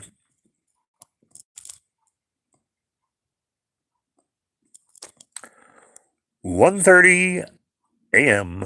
or 1:35 a.m. on a Tuesday. 4:35. You're 3 hours in Minnesota? I thought you were only 2 hours, but I've been wrong before. And I'll be wrong again. Actually, I've never been wrong, but I have been mistaken.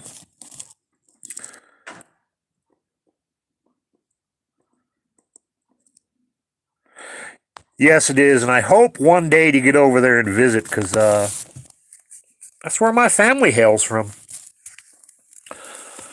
Um, Half of my family is Scots-Irish, and the other half is Irish. So I got some good blood running through my veins, except for I got enough of that British crap that from my father's side that I got bad teeth.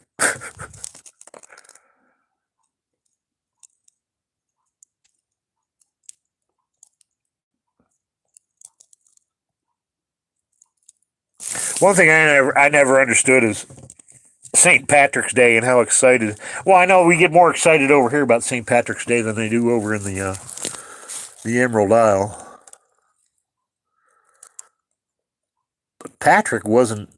There were never any snakes in Ireland to run out, other than them darn pagans.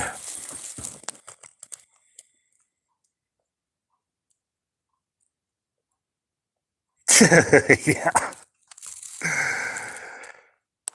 I definitely got the bad teeth from the English blood on my father's side.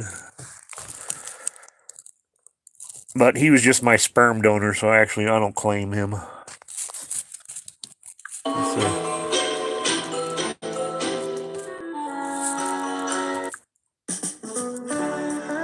There we go.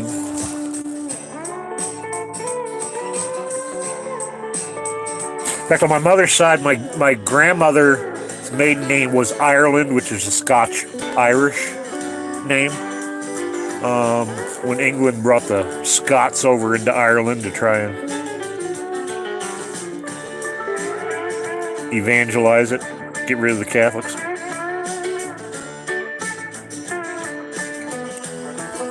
But then my grandmother married a Nolan.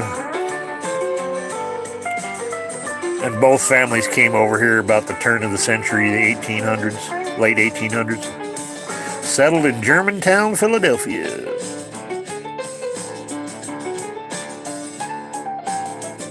Yeah. I gotta actually go through my playlist. I don't want to delete it, but I don't want certain songs popping up. And then I've got apparently some voiceovers in there too. And since I got it on random, I never know what's going to pop up. Because I got about 100 songs saved on my tablet. Yeah. I got a bit of it. Well, I don't have too much of an issue with it, but my youngest stepson was a dancer. And so Christmas time there was always, he didn't even like it, but they forced him to do ballet. And so yeah, we had to go see it because he went to Denver School of the Arts, so we had homework assignments were going to theatrical shows and stuff like that. So every year we had to go see the Nutcracker. And I'd want to crack my head. But I had to support him, being the good stepdad that I tried to be.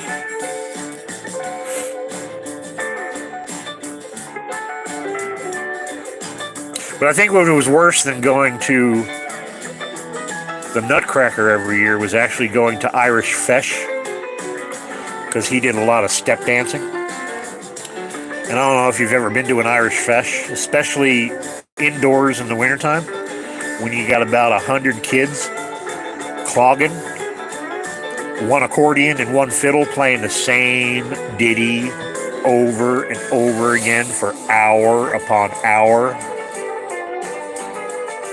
Talk about driving you nuts.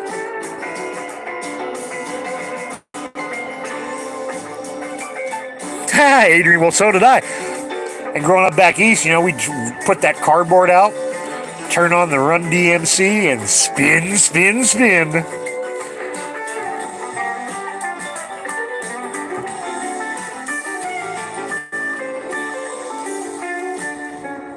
Oh,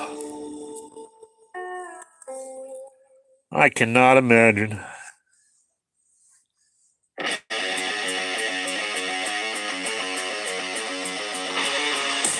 That's awesome. One of these days I'm going to get over there. I definitely want to get back to Philly one day for Christmas, because I haven't been on the East Coast since 1989. And I got a lot of friends back there, and I'd love to go see them. And I'd love to be in Philly for Christmas one year.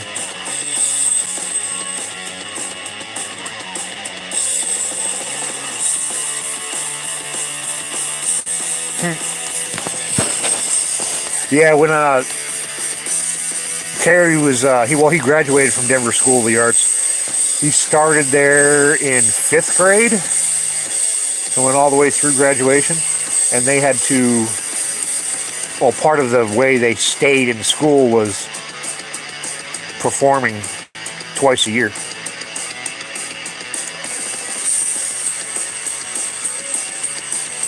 One of these days I will. I'd love to, especially at Christmas, because there's nothing like Philadelphia at Christmas time.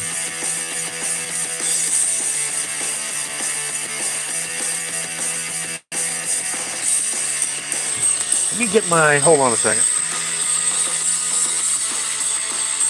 What did I do with my tripod? Where'd I put it? There it is. Because holding this phone sucks. So I'll put you back on the stand. There we go. Do do do do do do. And it's still way too hot in here. Still 70 degrees. My fire's been out for 3 hours. And this stove is still radiating heat. Faceless one, what's going on?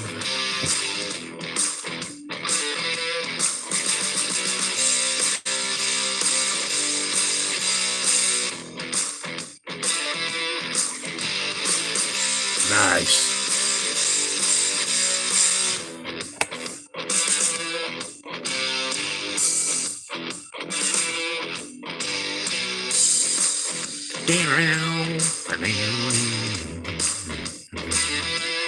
I'm glad I'm warm too, although today was damp. Because we got snow or rain coming in tomorrow. But I got the driveway cleared, so shouldn't be too bad.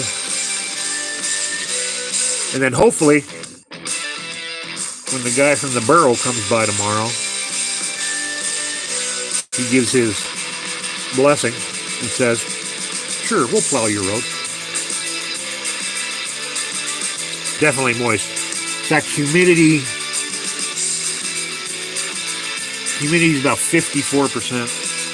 And I get colder with high humidity at 20 to 30 degrees than I do up here at 20 below. I'm warmer at 20 below because it's dry.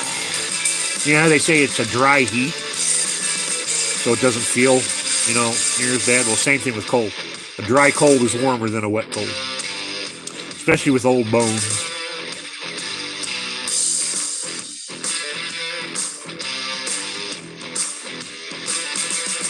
Ballet is hard. It's torturous on the body what they make you do, too. It's not healthy. It's not the heat, it's the stupidity.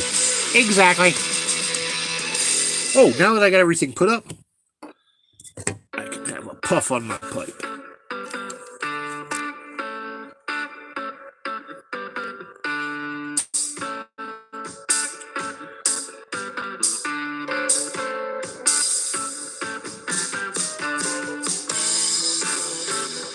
Yeah. In fact, the barometer dropped seriously today. Let's see what it is. Ouch. I'm old school. I don't know if you can see this or not, but we were there on the barometer yesterday and we dropped down, so we got a low pressure system coming in. You guys know how barometers work. That is my guaranteed weather forecaster because it never lies. Weathermen lie all the time.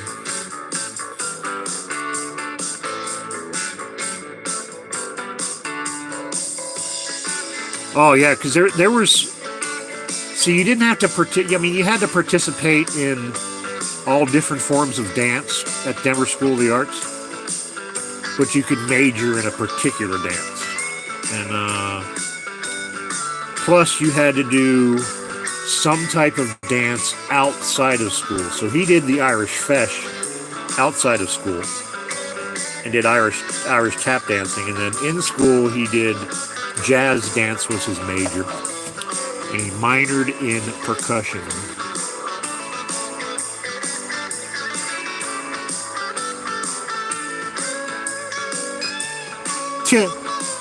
It's my party. I can dance if I want to.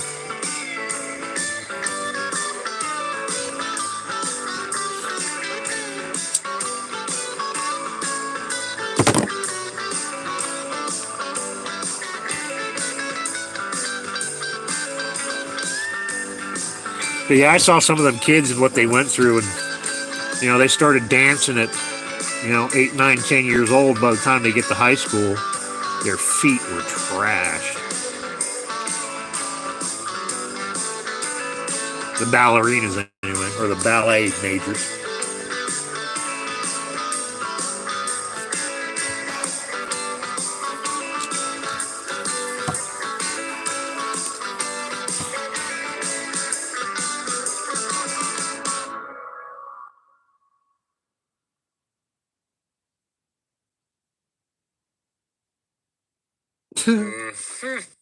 We can do better than that. Yeah, see, that's one thing I want to get off the playlist is I've got some voiceovers that saved to my playlist. I remember what video I did that voiceover for, but I want to get them off of there and get the Christmas music off of there. I love Christmas music after Thanksgiving, and then December 26th, it's over. No more Christmas music.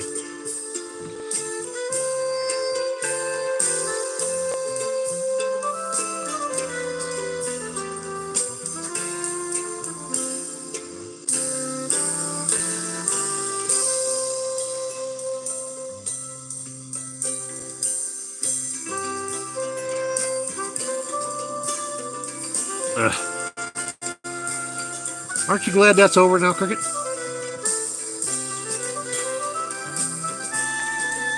I am.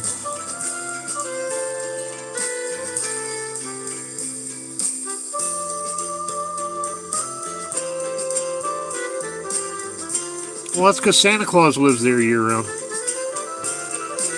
which is cool for the tourists.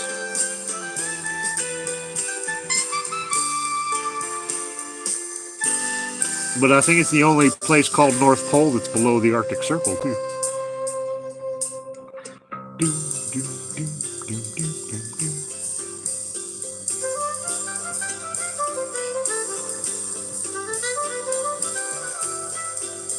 One thing that I think kept my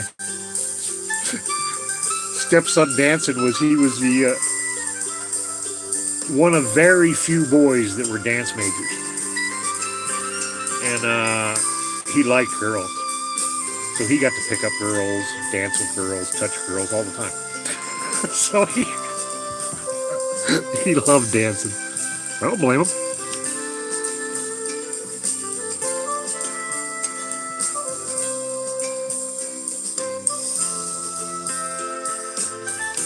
Oh, I know. They were pushing it before Halloween.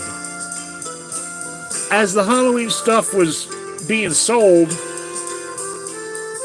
Christmas stuff was coming in. And I kind of understand why they get it on the shelves, because they actually get... I did retail for a couple of years. And worked for Lowe's Home Improvement. And we would get our Christmas stuff end of June, early July, and have to hold on to it. And all it did was take up space in the warehouse. So the sooner they could get it out on the shelves, the better. Which is redunculous.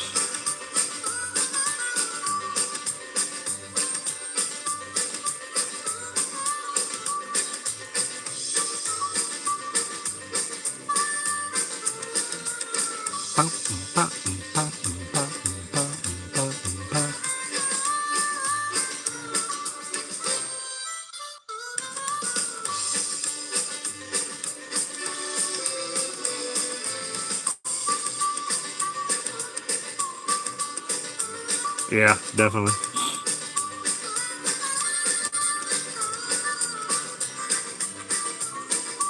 You know, everything has a time. Everything has a time. You know what? That light is not in sync with my camera. Let me get this other light on here. Because that's driving me nuts. It's got to be driving you guys nuts. Get a better light here. Stand by. Oh, that's bright. We don't want it that bright. And we want a better color. There we go. That's warmer. We need some light, not a lot of light. Turn this one off. Or at least down. There we go. That's still flickering into my forehead. Hold on. It's on the wrong hertz cycle. So it flashes in my camera.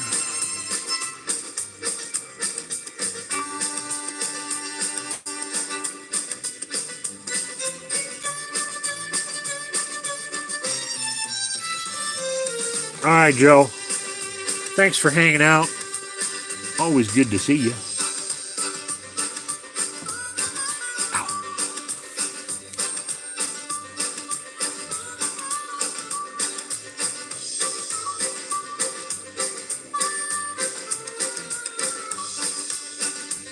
Yeah, I'm sure that's the way it works.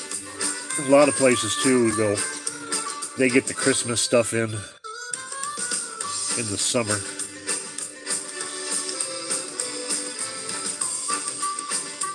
Yeah, you have a blessed day, Joe. Faux show. I know, but I can't do anything with the sling on, Cricket. So if I just do this part of my arm right here, this works fine. See? Works fine. Yeah, I'll put it on. Why I got it on my...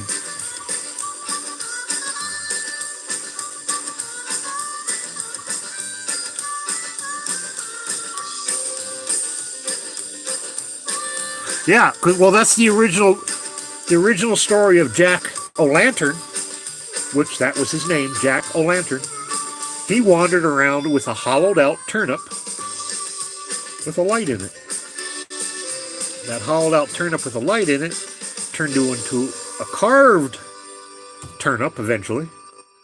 And then the pumpkin tradition came from the United States, because when the Irish came to the United States, they discovered pumpkins were hollow, and they were a fall vegetable.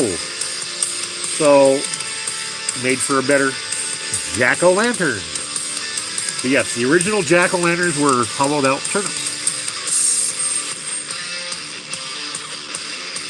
I didn't realize it was 70s or 80s by the time it finally really hit you guys over there. But that probably sounds about right.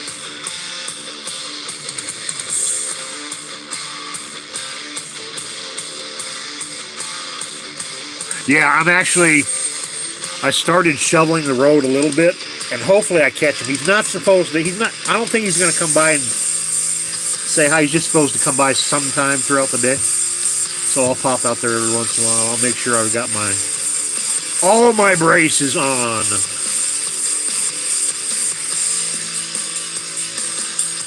Yes. Pumpkins are hollow. In fact, if you watch my chicken pumpkin carving video, you'll see that. Because my little chickens, they stuck their head inside there, got all them seeds out. So I didn't have to get my hands all slimy.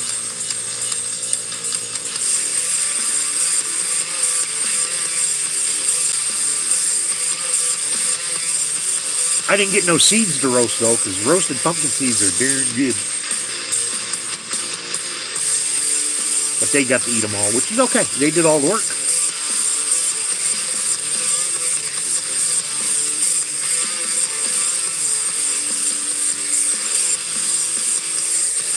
Yeah, and it also depends on the variety of the pumpkin, too. So some pumpkins have thicker meat, so they're less hollow on the inside. In fact, those white ones.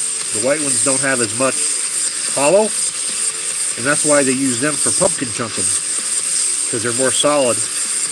And when you put them through the pumpkin chunking cannon, you shoot them, they stay together better.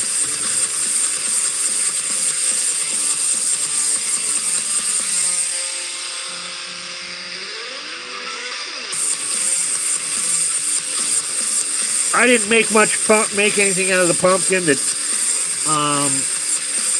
it got froze. The chickens ate most of it, and then a moose came by and finished it off. But I bought a pumpkin pie when I was at Costco last week or 2 weeks ago. Couldn't resist. $5 or $6. $6 for a pumpkin pie.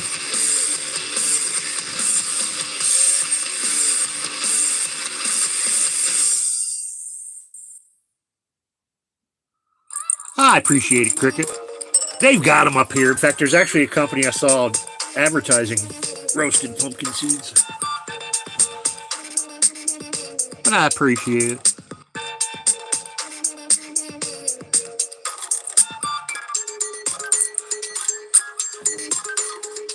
So Halloween's a bonfire night, but then when's Guy Fawkes Day?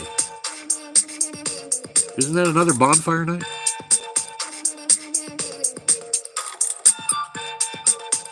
I know you are, Cricket. I love you.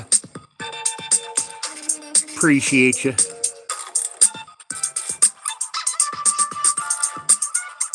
Oh, today's Guy Fawkes Day. That's why I saw stuff on YouTube about Guy Fawkes.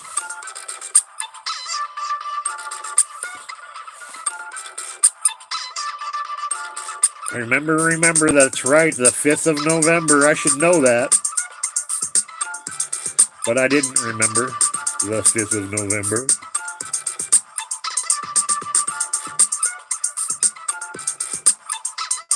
Kind of funny because I'm not sure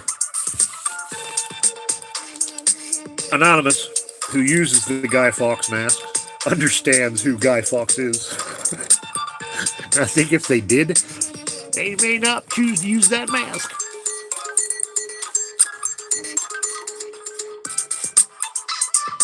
Ooh, that sounds good. That sounds real good. My mom used to make a pumpkin bread, which is like a batter cake-ish type bread. And I love pumpkin bread. With walnuts and raisins. Toast it up, put some butter and cream cheese on it. Now I'm getting hungry.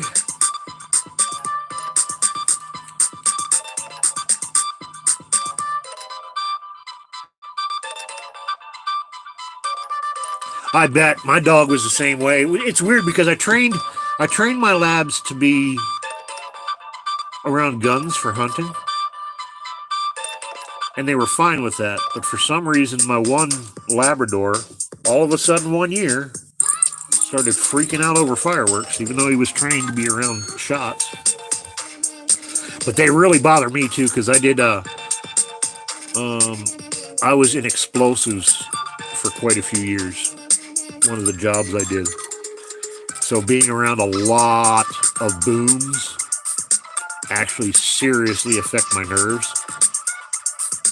I'm fine if I know the booms are coming, but if I get surprised, like if the neighbors start shooting without warning me, or fireworks start going off, like 4th of July, I just can't do it. I put earplugs in and everything. But my nerves are shot. I got shell shock from blowing shit up. It was an awesome job, though.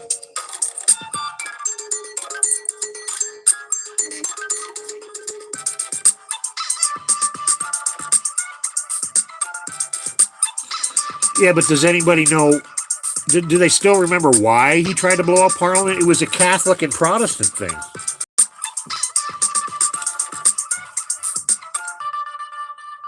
Isn't religion fun?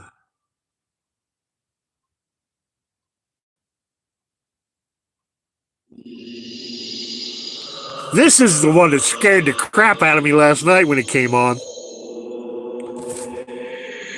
The ghost sound. It just surprised me last night and scared the crap out of me. Funny. Slide whistle on the drum. See, these are sound effects. Why? There we go, back to music. I need to separate my playlist. all there is to it.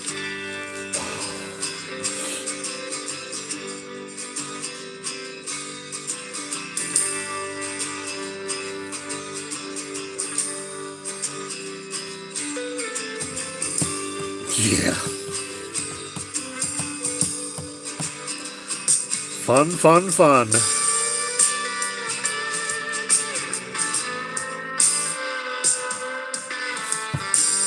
You know, I can't knock the whole thing because the community aspect,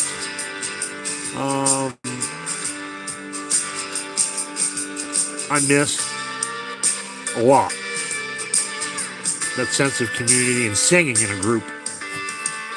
I've been tempted to go back to church just to sing because I love singing me some old gospel songs. Even though I don't believe a word they say.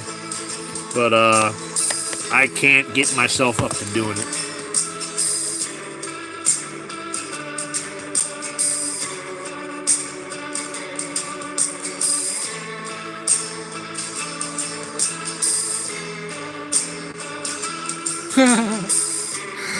That's awesome, Adrian. Now, you guys didn't have, well, what we call here is Mischief Night, which was the night before Halloween. In fact, Mischief Night started in Philadelphia. It was a Philadelphia tradition. And it was just harmless fun. You go out and soap car windows and throw toilet paper in trees and knock over trash cans. But nothing, you know, nothing bad. It was just called Mischief Night. But they don't even do that anymore back east. It's not even a big thing anymore. Because I think, just like anything, it got way out of hand. So they took it away. Yeah, your him is nightmares. That's a fact.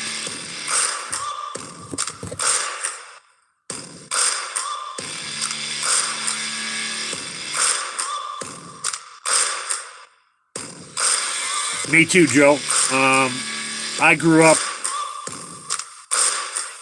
well, Irish American. My mother left the Catholic Church when she was young, and that's a no-no.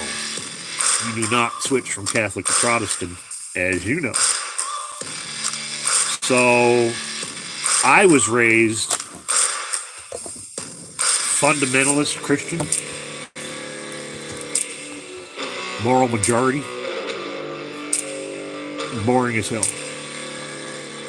But then when I left religion later in life and then went back, that's when I found the Pentecostals and the Holy Rollers and the jumping up and down and singing and praising, and that was actually fun and exciting. But total bullshit.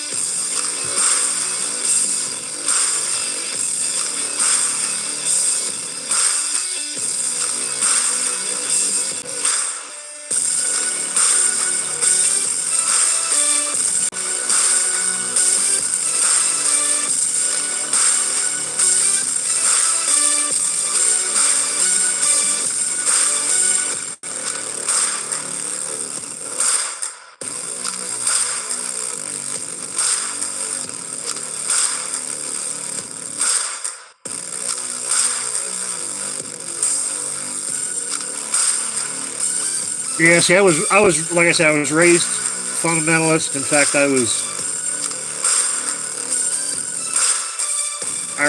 rubbed elbows with some pretty interesting people growing up in the fundamentalist church.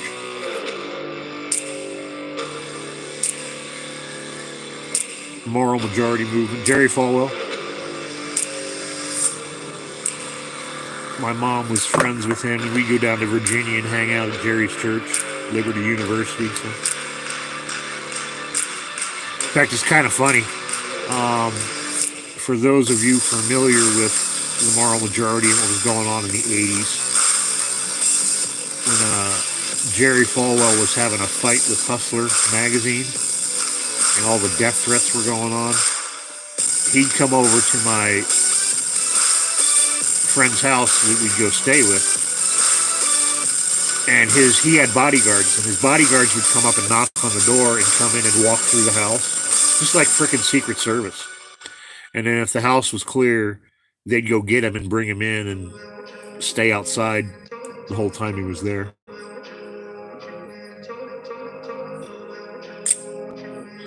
Yeah, we've had that conversation, Cricket. Yep. I was on the other side of it. I didn't know any better.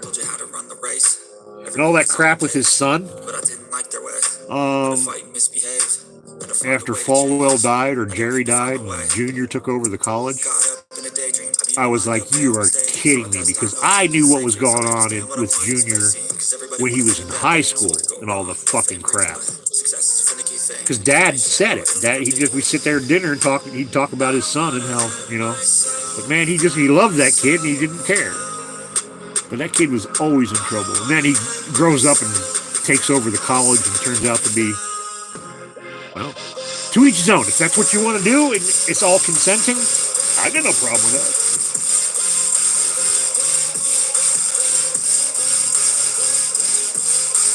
He was a particular crazy nut. Jerry Falwell was the leader and head pastor of the church. I forget the Crossroads Church in Lynchburg, Virginia. But then he also founded Liberty University, and my dear friend of the family moved from Pennsylvania to Virginia, and he was the building superintendent for the college. So that's how I got to know Jerry Falwell, because we'd go visit him, and he was best buddies with Jerry Falwell. And yeah, Jerry Falwell was leader of the moral majority. He tried to banish pornography and all kinds of crap. Yes, that extremist college. Yep.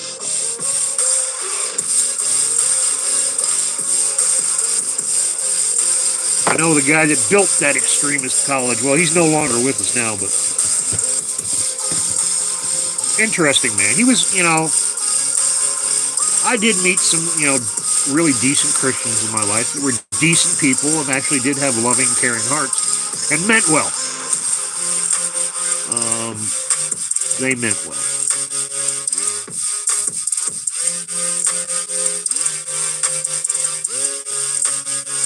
Exactly. Don't portray something. Don't hide it, But in the Christian church, you have to. I don't think there is much of a problem, at least back then, with, that kind of stuff and pornography and all kinds of stuff. The only reason is because they told us not to do it. The only reason I, as a teenager, young adolescent, had issues with that is because you're a sinner. If you think about having sex with that person, you're sinning. It's a natural thing. That's how we reproduce. Those urges are natural and healthy. Can be healthy. But when they're suppressed, they turn into unhealthy urges. And I'm sure because he had urges and was suppressed all of his life, that's why he, got into the kink. I got into the kink for a while after I got married and left the church.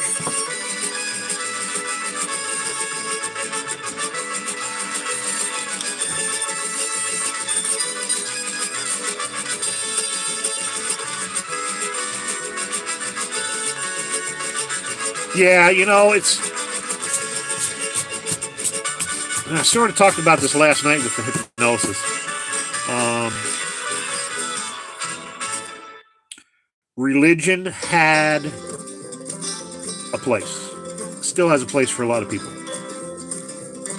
And it can be used. But if you know what it truly is, you can use it for good. But... and it does bring a lot of people a lot of peace. Mainly from getting yourself into that hypnotic state when you're praying and you're worshiping.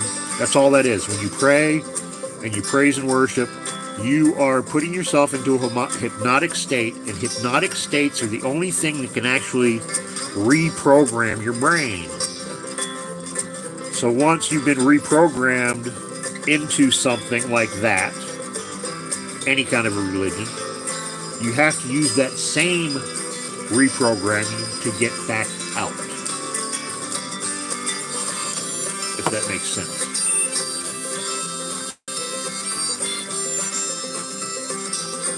Well, Brian Lucas, how in the heck are you, my friend? So glad you could join us, buddy. How's your GoFundMe going? You getting close to getting that car? I hope so, man. I feel your pain living out in the middle of nowhere and not having transportation.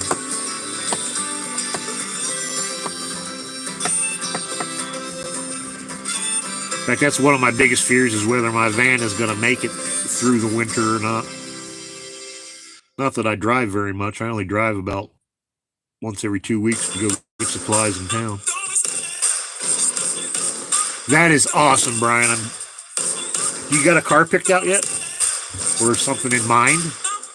Hopefully? Hopefully something that's decent and somewhat reliable.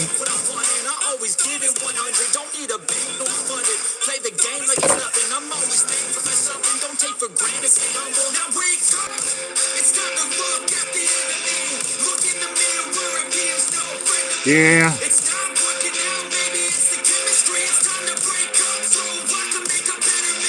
We didn't have the greatest day, but we've had worse days.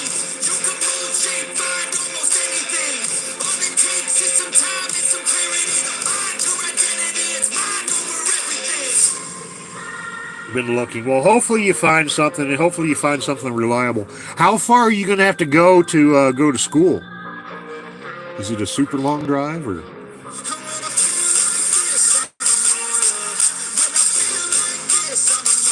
Fortunately, used car prices have come down quite a bit over the last couple of years.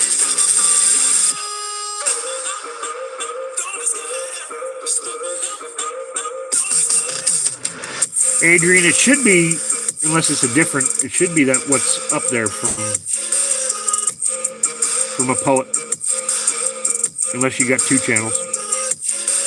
Like a 20-minute drive. Yeah, that's about how far I have to go into town. I've got a grocery store up at the corner, but I'm sort of boycotting them because they price gouge people. But if I want to go to the big stores and stuff, it's about a 20-minute drive for me.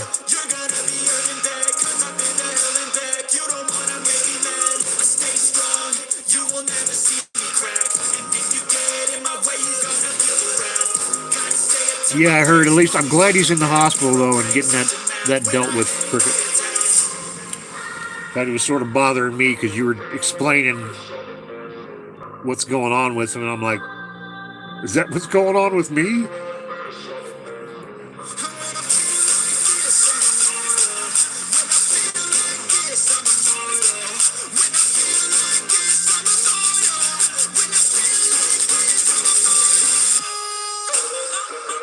No, it's not the holiday. It's actually a chain called Three Bears, which used to be Alaska Native Corporation owned, but then they were bought out by a Canadian outfit, and they price gouged. When the pandemic hit, cases of bottled water that they get most of their stuff through Costco and Kirkland, and they put their little tab on it. So some stuff, if you know what you're looking for, is great, but then like, when it comes to shortage of bottled water, it went from $3.50 a case to $9 a case overnight, and they said, we're not price gouging. Bullshit. So, I use them as little as possible, even though they're close. But yeah, 3 miles up the road, I've got the Three Bears, which is a regular grocery store, but they also sell some bulk items. And then I've got Speedway Express gas station and the Holiday. But the Holiday moved up the road, so they're even further away. But they're a Circle K now. In fact, we got to go make a trip. Because that old Holiday that I did the water run to, I don't know if you saw that video, where I rode out there and got my water. That one's closed down. They moved another mile up the highway. And it's now a Circle K. And it's all fancy schmancy.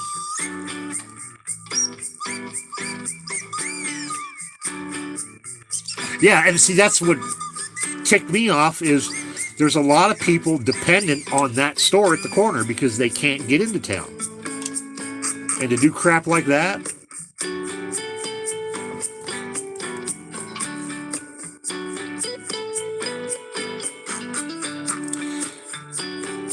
yeah, holiday was bought by Circle K, but I was in there and they still have a lot of the same holiday stuff. A lot of the sandwiches and stuff, but now it's got the Circle K emblem on it instead of holiday. So they didn't get rid of a bunch of stuff, but some stuff.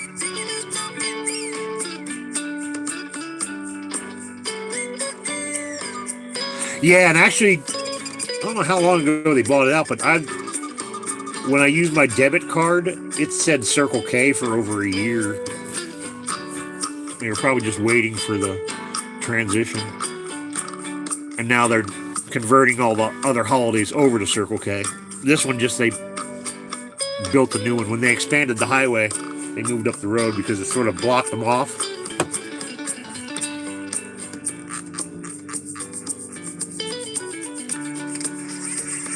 All right, Joe, you have an awesome day, hon. Be blessed, my dear. Thanks for coming in and hanging out with us.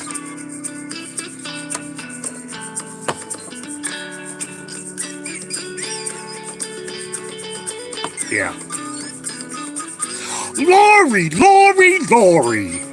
How is my favoriteest Lori in the world?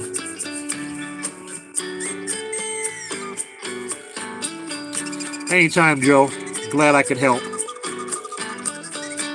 Oh, what do you gotta be sorry for? You're probably working.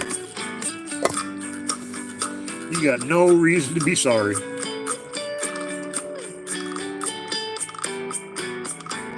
I'm just glad you popped in and said, hey! Because I was thinking about you today, because I missed seeing your messages, but I mean, you sent some messages, so.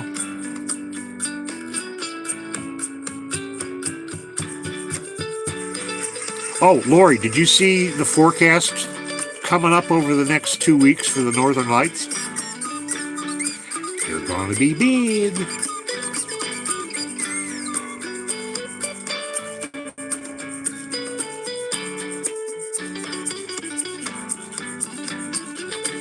We got a bunch of 5s coming up. Maybe a 7.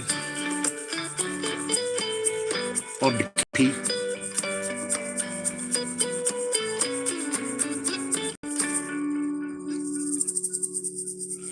Yeah. I wish that was the case up here, Mac, but apparently the Alaska mentality for a lot of people, which I understand, is, that self-sufficiency lifestyle. But it gets to the point where, it's survival of the fittest. And unless, you're in a really tight community, people don't do shit for you.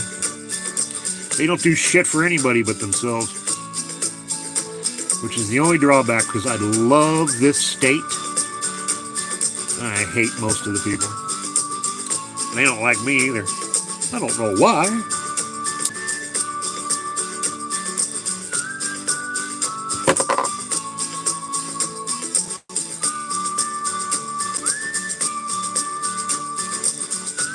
Be right back. Yeah, where'd my drink go? Oh, don't tell Cricket I'm taking my sling off for a minute.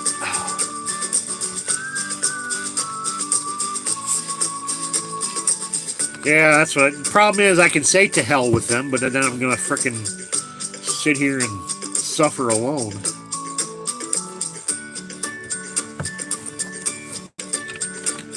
It's sad. But it is what it is. Until I can afford to move someplace else or more people move here, we're stuck with it.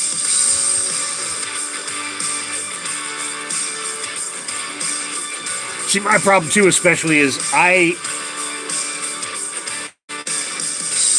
being an ex-preacher, and a very outspoken ex-preacher, when I left the church, Alaska's a very small town, and I'm still getting rumors spoken about me. Going on 10 plus years later. And when people find out who I am, word gets out and the help stops. Because I'm a backsliding heathen.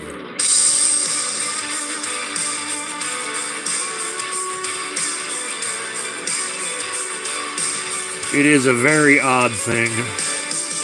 I understand it, and I understand why it came to be.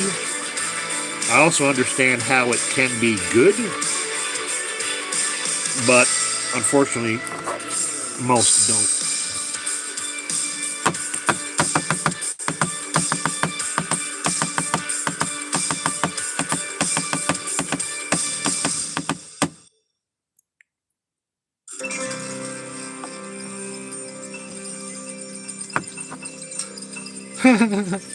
You're talking to yourself, Lori, but are you answering yourself? That's just the question.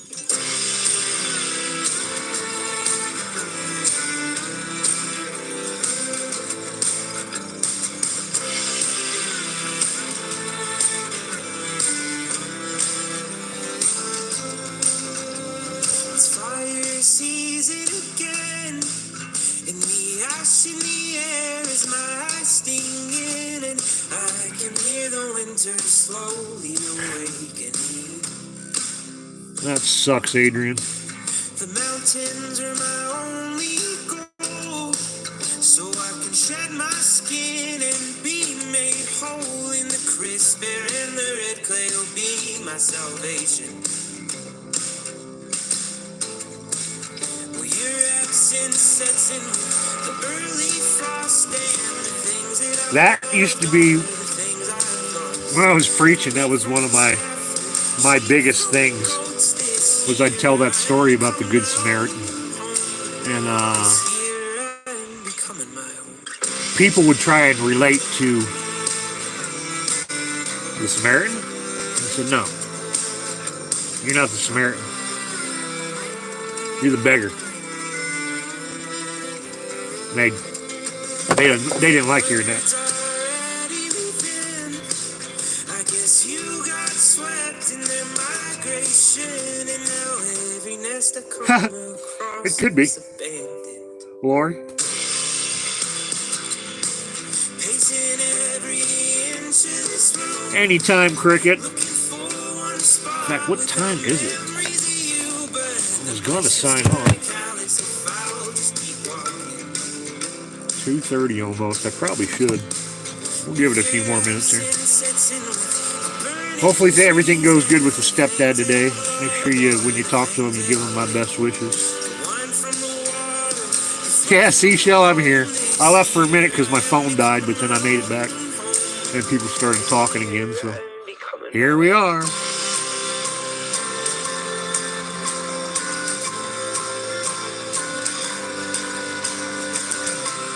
Yeah. There's a lot of those parables that old Jeebus talked about that are very fitting and very appropriate, but those that follow the book don't follow them.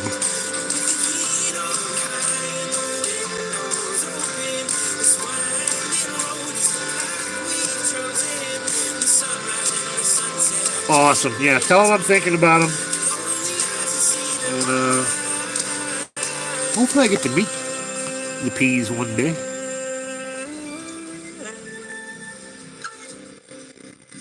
This year I'm becoming my own home. Just a stray pack of dogs, huh? I'm becoming my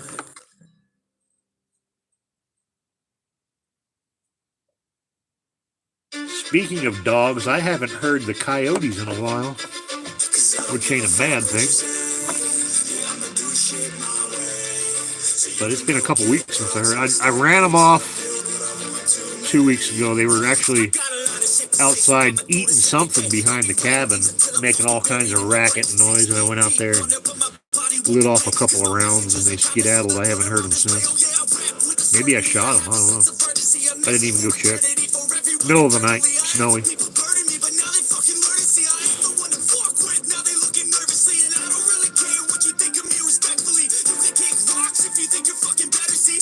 Yeah, and actually putting yourself between that God they talk about and having a person be the, not what the book teaches. Nothing what the Catholic Church or the Protestant Church does is according to the book. Well, bits and pieces that they think is.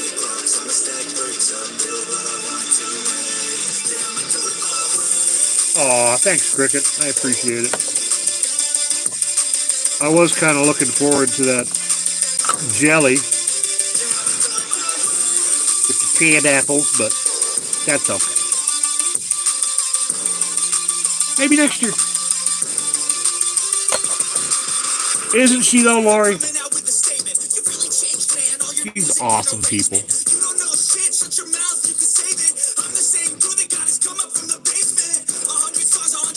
Yeah.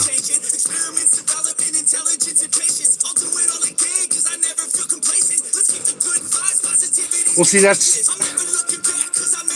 the thing here is, in fact, I gotta try and get on the list again. We have a heating assistance up here, which I can use to actually get firewood if I'm approved.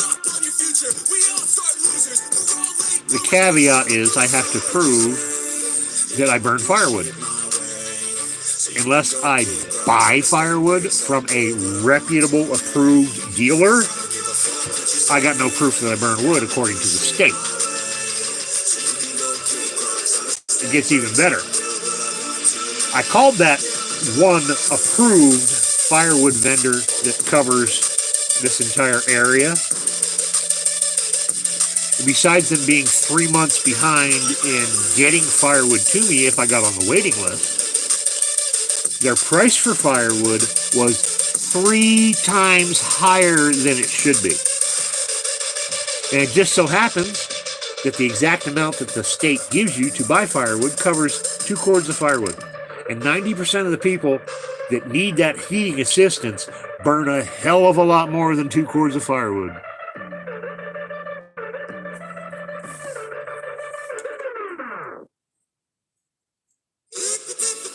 It is ridiculous.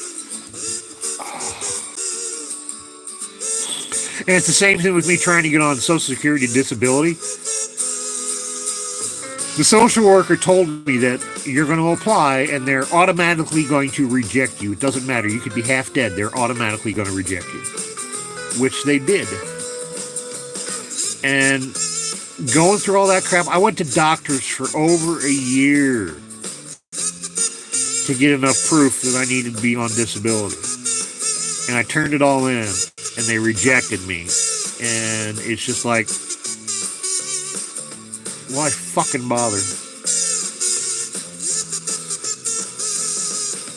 It is disgusting, and nobody does anything about it. And here's what really pisses me off. They talk about the price of firewood and how high it is, and then they blame Biden. Biden ain't up here chopping firewood. Biden ain't up here putting the price on firewood, charging so much for a delivery. They're doing it. Has nothing to do with the president.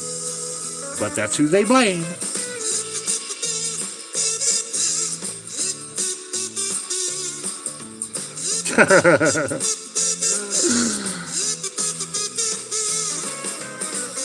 That's all right, Cricket.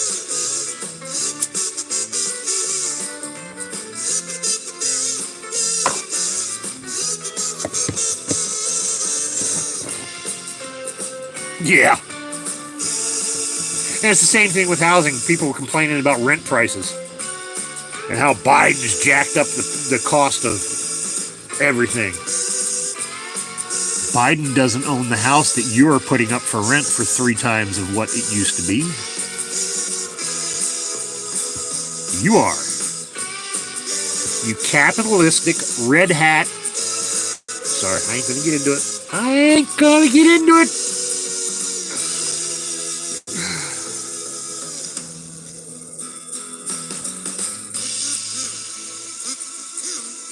Waiting for the bus. Hopefully it comes along soon. Hopefully you're not standing in the rain.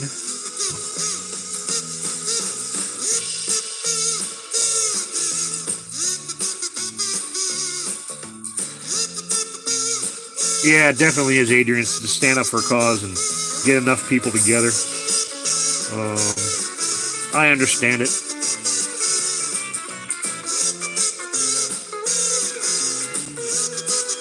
Exactly. And neither did Pelosi. Pelosi ain't got no control over what goes on in San Francisco just because she lives there. She's a senator.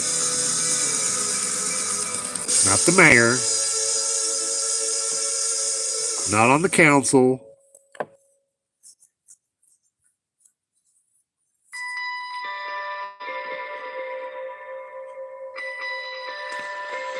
But it's easy to blame stuff you don't understand on people that you don't understand.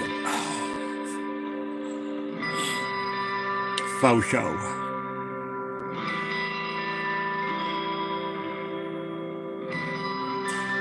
But things can only get better, right? Well, actually, in the long run, yes.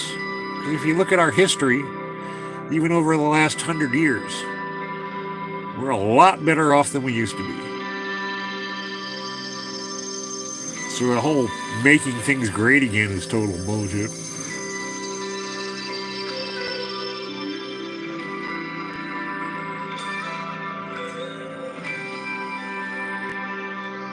Now, Joe, you have to come home in the dark this time of year?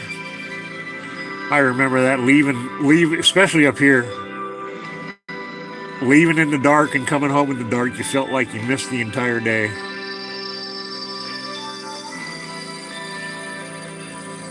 That is a song, Joe. Everything's a song.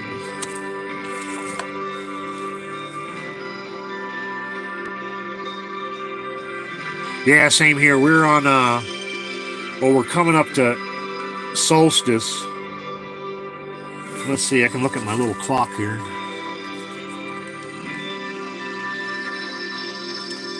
Sunrise right now is at 8:38 and sunset is at 4:30. And on December 21st, we'll be down to 5.5 hours of daylight. And it's not really daylight because the sun doesn't even come up much above the trees.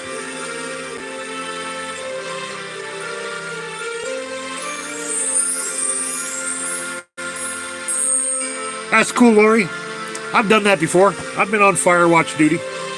I was on overnight fire watch duty, and it was a lot of fun.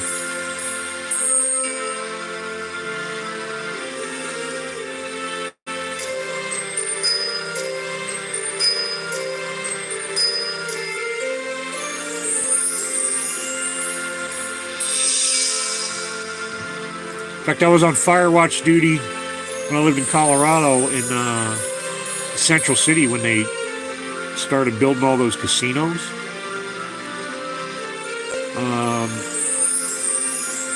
I worked on Harvey's Wagon Wheel, and I was on fire watch overnight in the wintertime because we had to run a bunch of heaters to keep concrete from freezing.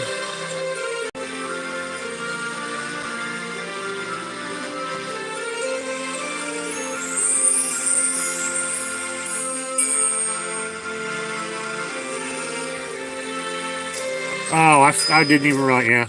Sorry. I skipped it. I wasn't even paying attention to what the song that was going on. It was in my head, in my head, in my head. Zombie, zombie.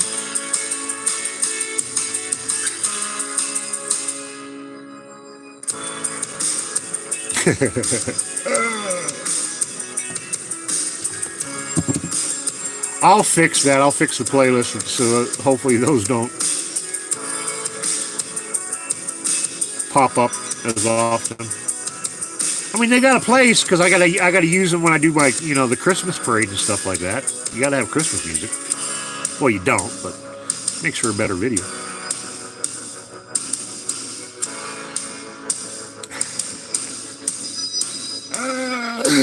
You can. I'm sure it's an awesome rendition, Cricket. One of these days we'll get to sing karaoke together. Oh, thank you, Lori. Look at you go and look at all. Oh, Lori, you are awesome.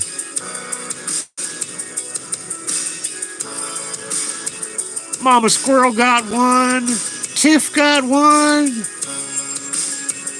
Oh, all those beautiful people.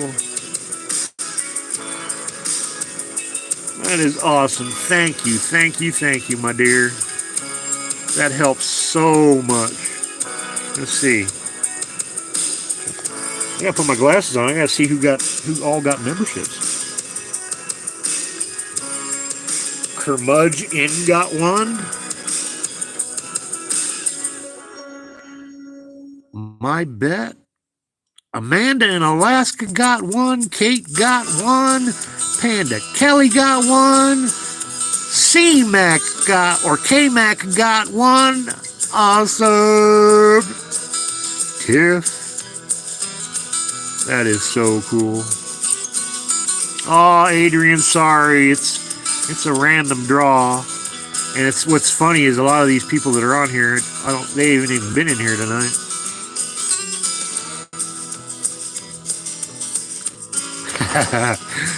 Lori has no control over it. You can blame the YouTubes. YouTube be YouTubing. There's a couple names on that list that I won't mention that didn't fucking deserve it. They got it. That's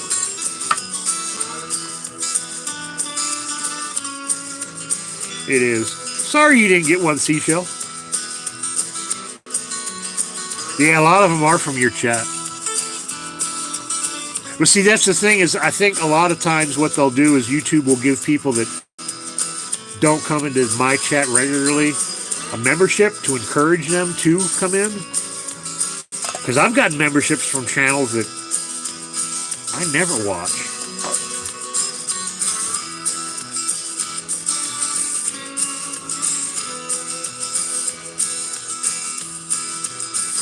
That's all right, She-Sale. You support the channel enough as it is. You comment and like and watch all the videos, and I appreciate you. And you're one of the OGs.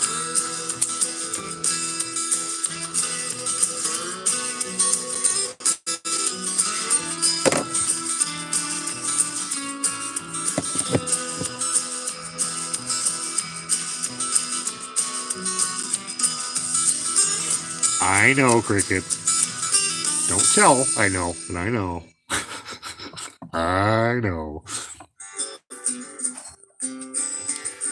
Oh, this is my old theme song.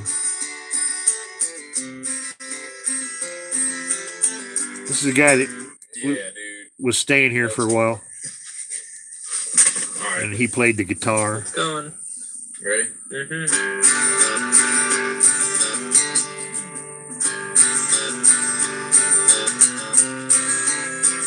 He is no longer in Alaska. He left. I think he went back home to North Carolina.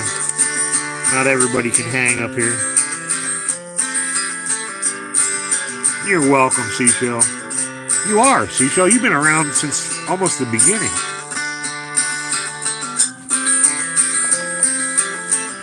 Yeah, let me get that down. I know she's awesome. Yeah. And I've got worse that have a crush on me.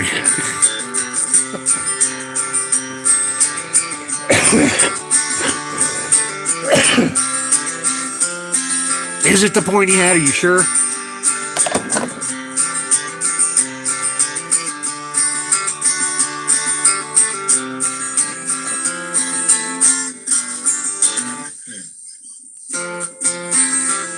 I know there is power in the pointy hat.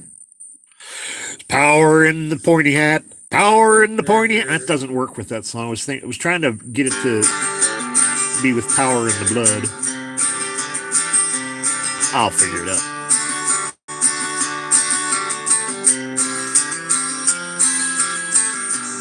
I know. So she was on the cruise with you. And she's also, she gave an incredibly large donation to my firewood fund. She was the first one. And, yeah.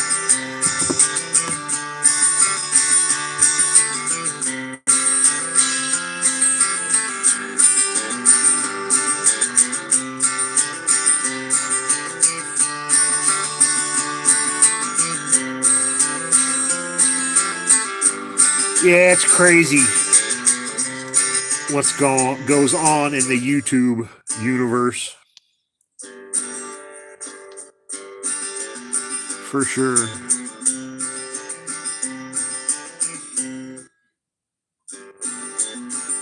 She is. She's an awesome human. She's on my fake books too. Doesn't say much. I know she's there though.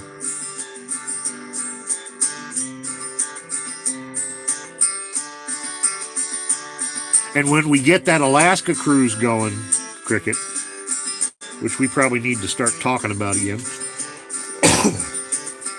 I'm sure she's going to be the first one to buy a ticket.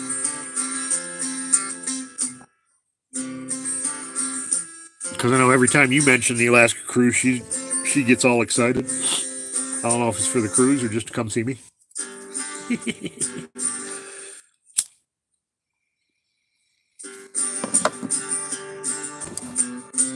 Ding-a-ding-a-ding. This guy that's playing the guitar right now, he was one of my interns here. And his mom found me on Facebook in my organization and thought I could help, and I tried. But turns out when he showed up, he was extremely schizophrenic. And when he started walking up and down the road, yelling at the crackhead property down the road, and accusing them of stuff, like, sorry, buddy. You either need to get help or you need to go, and you definitely need to get back on medication. And he did. He stuck around Alaska probably for another year. But then took off back to North Carolina, looks like. Or he's somewhere. He's not in Alaska anymore.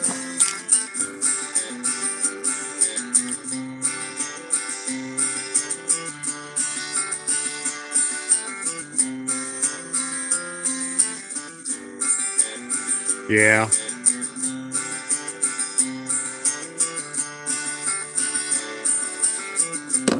You know, and looking at my channel, I mean, I've been doing videos for over 4 years now.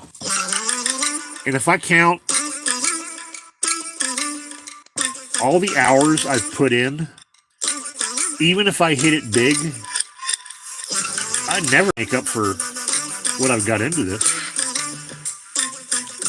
Let's figure 300, and I think I'm up to 360 videos. If you average 8 hours of filming and editing, and some of my videos, it takes longer than 8 hours to edit. But 8 hours is probably a good thing. Yeah. I'll never make it back.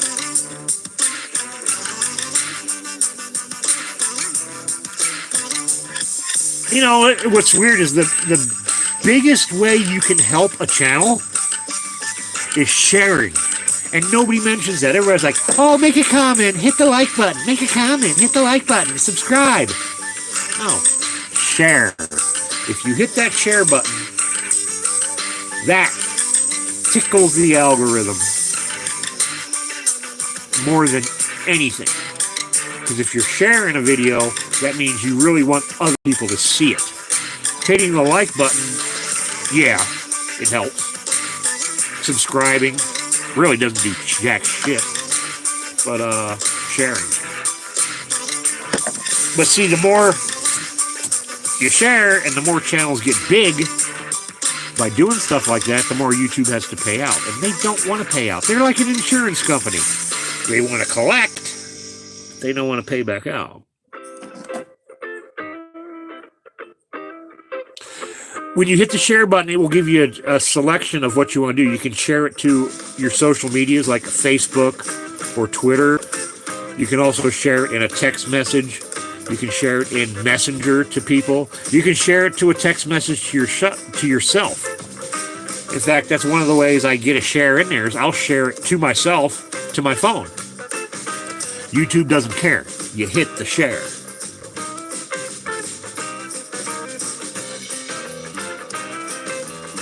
So yeah, it's your choice who you want to share it to. But when you hit that share button, which is next to the like button, it'll give you a choice.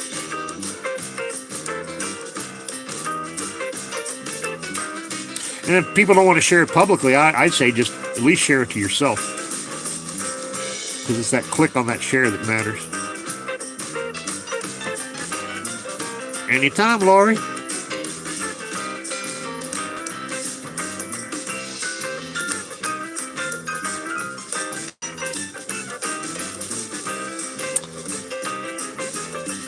I think it does. If you copy the link to paste it somewhere, because it's one of the options under share, it should work just the same. But I'm not sure if the copying or the actual sharing is what does it. So I tell people to just share it to yourself in a text.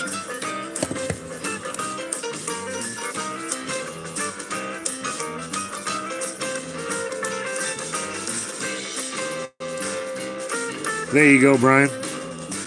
We're all in it for different reasons. I actually started it because I started a school to try and teach people how to live sustainably poor, like you and me. How to live comfortably poor without spending a lot of money. How to heat your home better. How to harvest your own food. How to build a better shelter. And that's what Light in the Wilderness, my school, was all about. But I started the school right before COVID hit. And I was running classes and having people come in. But then that put an end to it, so I wanted to keep things going, so I started the YouTube channel to promote my school. The school never really took off after COVID, but I still love to teach, and I've got things I need to teach and share, because that's what us old guys are for, is sharing the wisdom. So that's where YouTube came in. I could still run classes and offer the same things and promote the school. But here I am still making videos. Now it just keeps me from going crazy.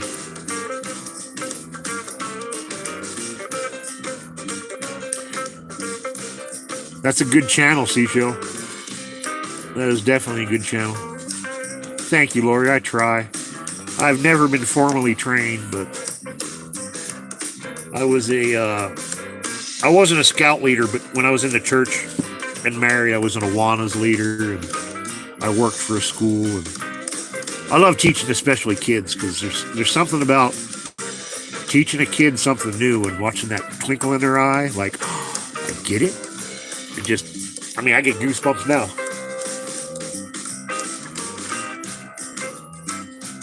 Yes, Bob Wells is from Alaska. Yep.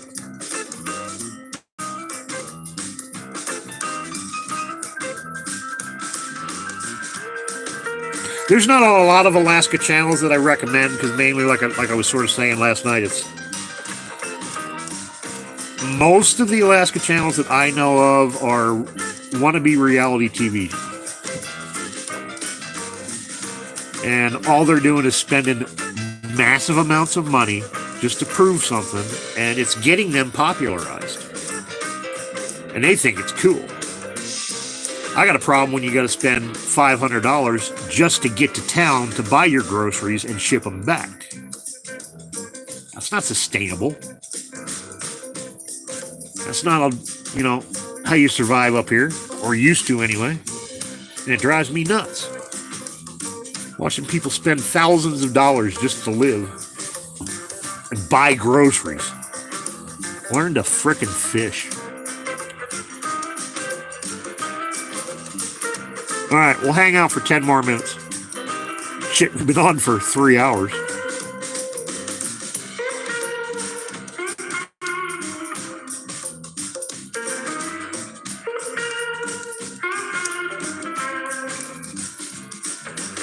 Yeah, that's one thing I got when I started watching a lot of the Scientology process. Not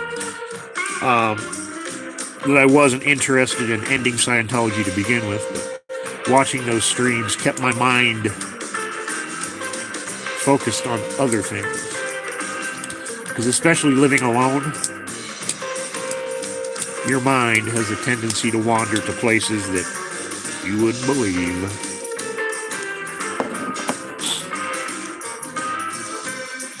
And I'm glad we could help you, Adrian.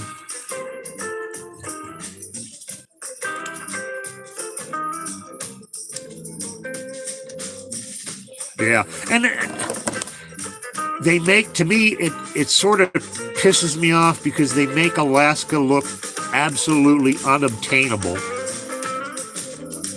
unless you got an income coming in. A big income. Because they're spending a lot of money just to buy food. Bragging about how self-sufficient they are. I mean, just a bunch of chichacos.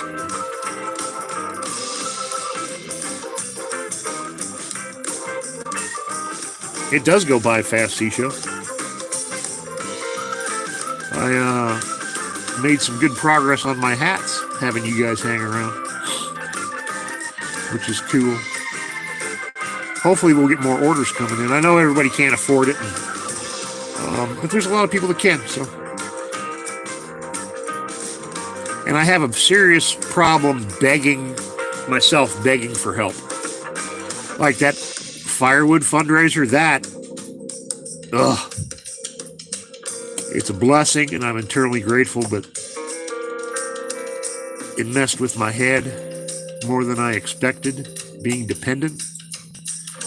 So that's why I decided to pick up the knitting hoop and start making some hats. So hopefully I can provide something besides just a YouTube video, even though I've got so much time and effort into these YouTube videos that aren't paying off.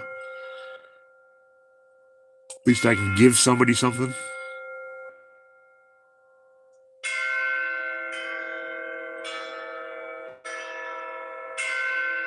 Yeah.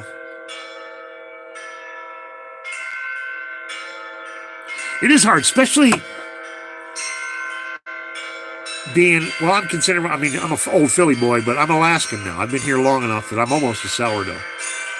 And this lifestyle up here is about taking care of yourself and not being dependent on government or everybody else. And now that I've gotten to the point where I've got to be dependent on other people, it sucks. Not that it's bad, but it sucks. Because I don't know how many more winters I'm going to be able to spend alone. And I ain't going to beg for firewood every year. I got to be able to make a living.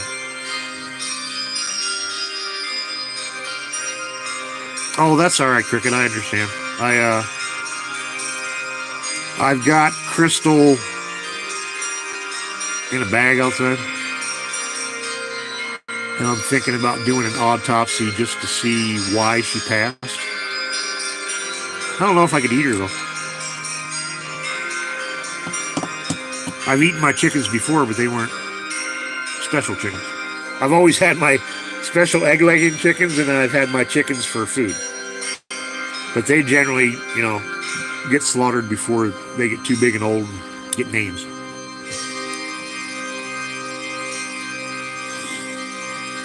Yep.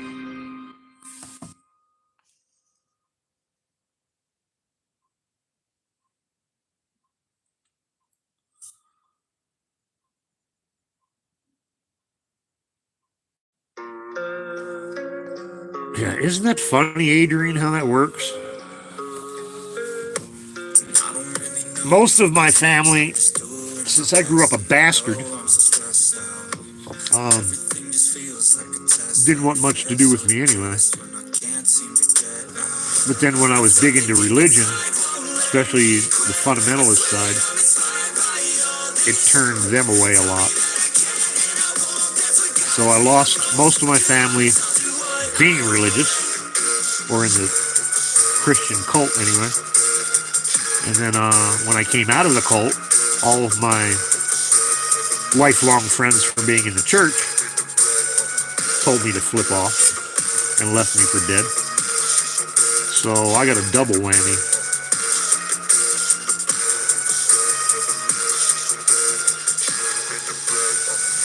I'm inspired by thirst. I'm inspired by work. He breached the fence to deliver a newspaper. Poor guy. I'll write a second, third verse about the lies you go disperse. You never do shit, I know it hurts. I'm glad you did, Lori. And then, but that's another thing too, is most of my friends now that didn't grow up in religion sometimes have a hard time understanding what's going on in my head from leaving religion, and it's actually religious trauma syndrome that's going on. Some very close pastor friends of mine that I preached with and went on mission trips with are no longer with us because when they left at the same time I did, and God stopped speaking to them, and their family and friends rejected them because they left the church, they are no longer with us. One of them still is, and hopefully he said he's going to be moving back up here in a couple more years. But yeah, I've got one friend left that I left the church with. And we don't talk very much.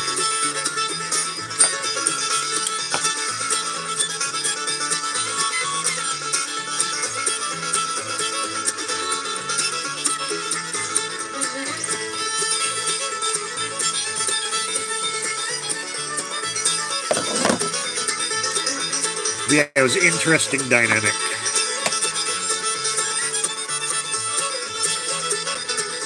And the way I left, I gotta write a book.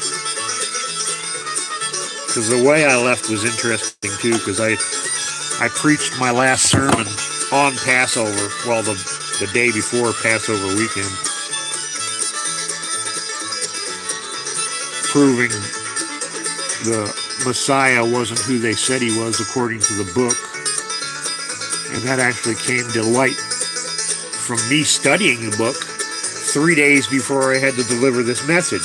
I'm studying to figure out how Jesus relates to the Old Testament because that's what they told us. And I start reading the difference between the New Testament and what they say the Old Testament says, and found out that all them red letters and stuff they say the Old Testament said didn't say, and what the Old Testament really said. And I had this bing 3 days before I'm supposed to preach this message on how wonderful Passover is and how it relates to Jesus. Now all of a sudden Jesus ain't the same. What am I supposed to do? Do I keep lying? Not keep lying, because, well, I was lying before. I didn't know I was lying. I was telling it what I knew. But now that I know what I knew isn't real, I had to still deliver that message. And that was one of the hardest things I have ever done. Standing in front of a congregation that was looking to me for wisdom and telling them it's all bullshit. Fortunately, my friend Aaron, who is still with us, was there at the time, and he had come to the same conclusion without us even talking.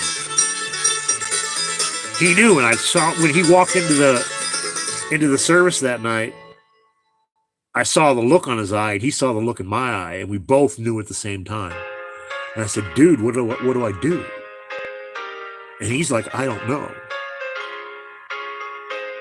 But I had to give the message. And I thought I was going to get stoned to death. Seriously.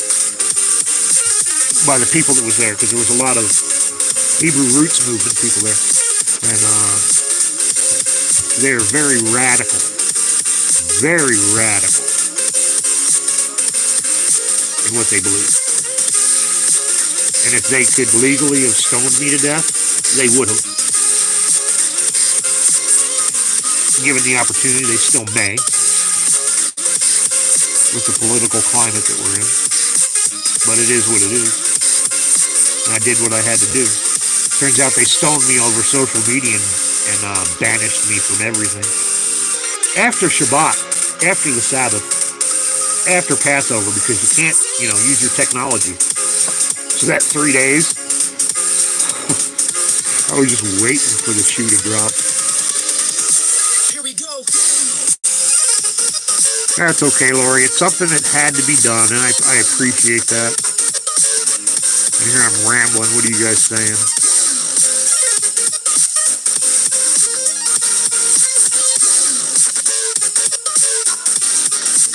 It is, Mac. I was taught that stuff from birth, actually from the womb. I would go, when you're in the womb, you still hear what's going on around you in your world. And then all your life, if that's all you know, that's all you know. That's what you're taught. And it takes a lot to come out of that. And all of a sudden, one day, imagine this, one day you wake up and you are surrounded by stuff you have no idea what's going on. Evolution? What? I never believed in that. Everybody believes that? Really? And no one to relate to that understands at the same time that you've come out, and now you're standing. It's like moving to China and not speaking Chinese and being dropped in the middle of Beijing and said, survive now. It's tough. Like I said, I've got lots, well, 3 that I can mention off the top of my head, that are no longer with us because they couldn't handle the truth. They couldn't handle the rejection of the community by accepting the truth. And then there's a lot of people that I know that believed it that stayed in the church because they couldn't handle leaving.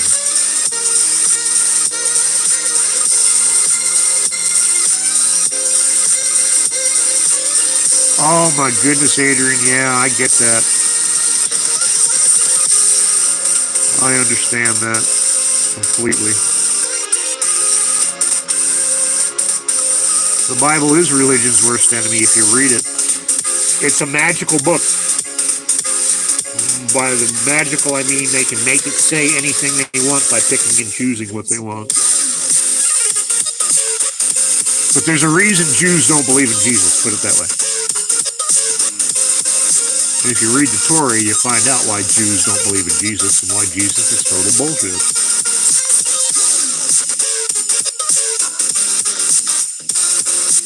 Hee-haw and wrestling on Sundays. Hee-haw, wrestling. Blondie was on, and Laurel and Hardy, and Three Stooges were Sundays. And then Sunday night was Mutual of Omaha and Disney.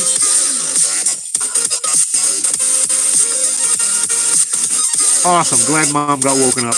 I'm sorry she had to sleep. Well, did Mom sleep at the hospital or did she come home last night?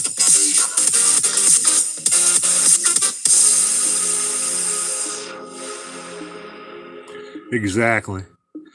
And that, that's one thing, even as a preacher, that bothered me was when I was preaching, you people are not acting like Jesus. You say you're acting like Jesus, but you're not. Jesus did this.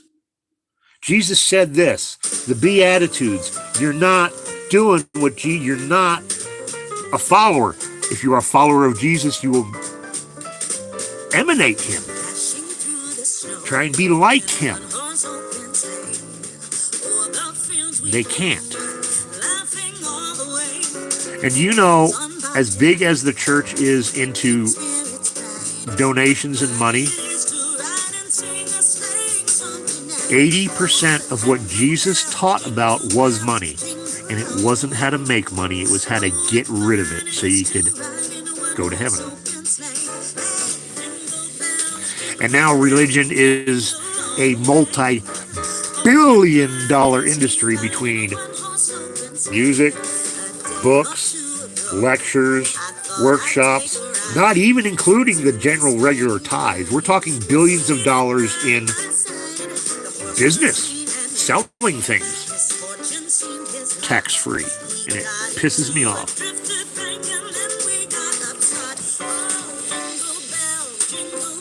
I have no problem with a church itself being tax-free if they are doing charity work. But if you are selling stuff and making money, you are a business, and you better pay your fucking taxes just like everybody else.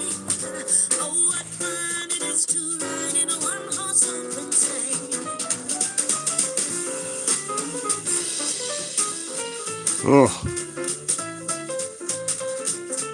Well, hopefully, Adrian, things get easier on that forefront, but I completely understand the PTSD from that. Completely understand.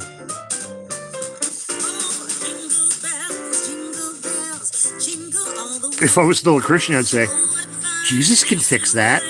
Which he could, actually. The Christianity could help that if you believe that, because it's back to the hypnotic trance. The believing and all that stuff. Like, once you get it through your head, it's everything's okay, which is the hardest thing to do. Religion actually does help in that aspect. Unfortunately, it comes with a lot of fucking baggage. Yep, every Sunday night, Lori. Mutual of Omaha and Disney.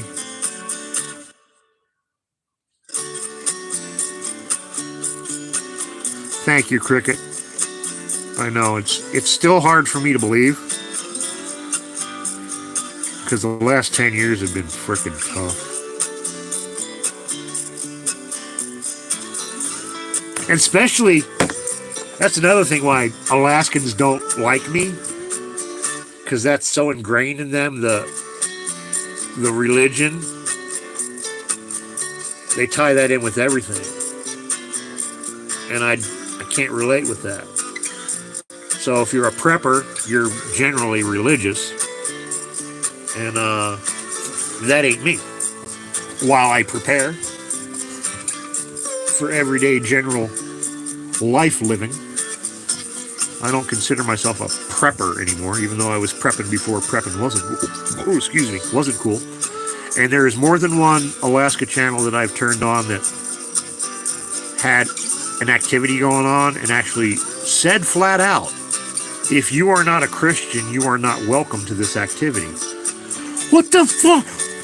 You are not welcome if you're not a Christian? Are you fucking kidding me?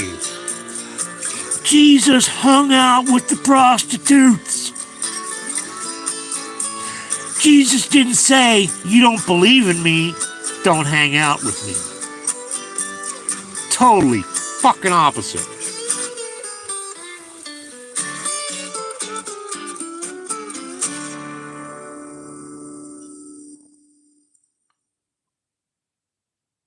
Well, at least she was able to come home. I've had that sleeping in the hospital before when my mom was sick, and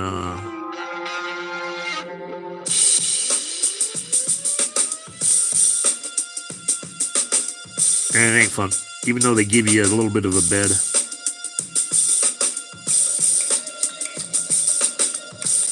Hey, no problem, Adrian. That's what we're here for. It's not just about me ranting, even though I do love to rant.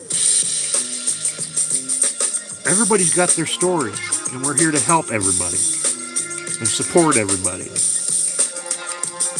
Believe it or not. Even though some of us may never ever meet in person, we're still here for each other. Absolutely.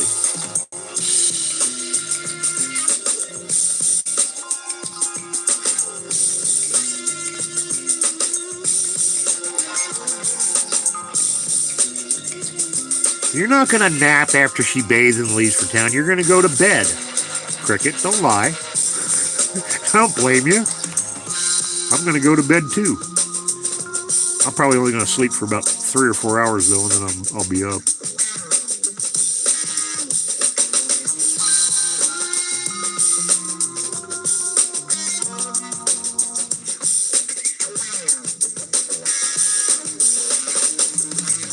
Well, I'm glad you got out, Mac.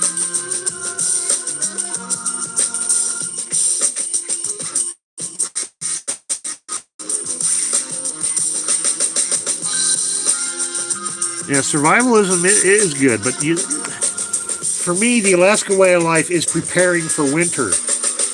Not even preparing for winter. Prepare when the salmon are running. You get enough salmon put up that you have enough food, salmon-wise, until the salmon start running again, which is 9 months away.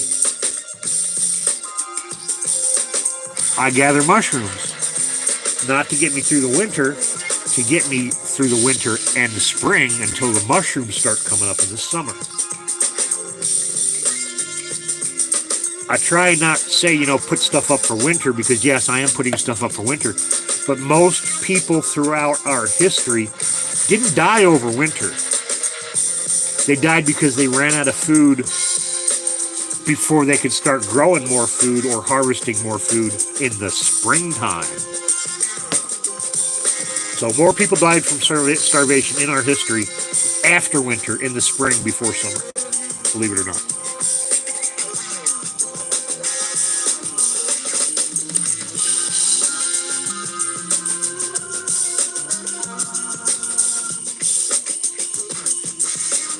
Wow, Adrian. I'm pretty far behind in chat, but I'm glad you were able to do that.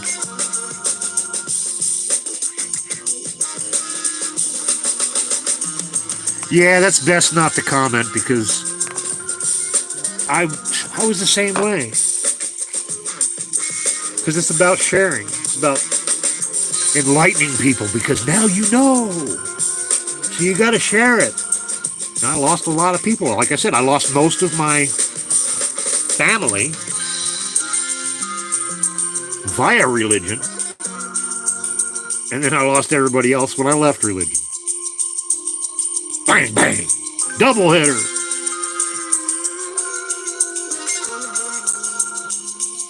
Yeah. They forget that part. The whole Good Samaritan story.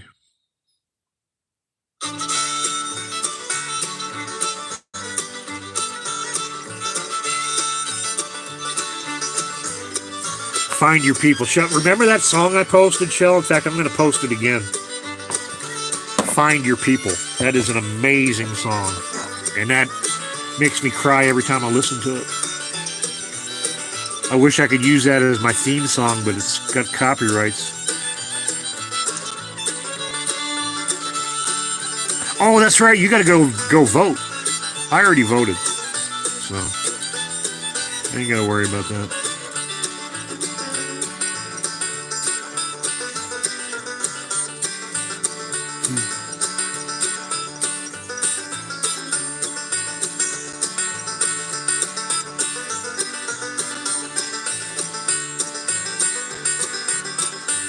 Exactly. It's preparing for every day.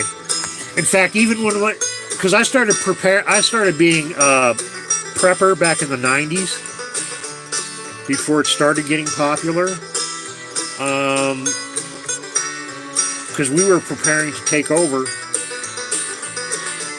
the government. We were preparing for Armageddon. But all that preparing I did was putting up food and storage. What it did, instead of preparing me for that kind of crap, when I lost a job, we had a year's worth of food. When my now ex-wife was in between work, we always had food. And that's where it is to me now. That same thing is about preparing for harder times. Stock up when there's plenty, for times when there's none.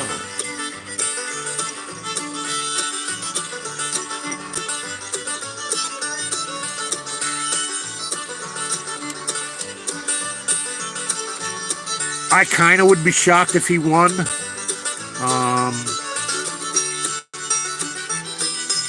I'm actually just as worried about him not winning as winning. Yes, it was a mail-in. Mail-in early voting started here on October 22nd, I think. I got my ballot a few days after that, and I just filled it out and mailed it in. Yeah, last week I I did mine, Brian.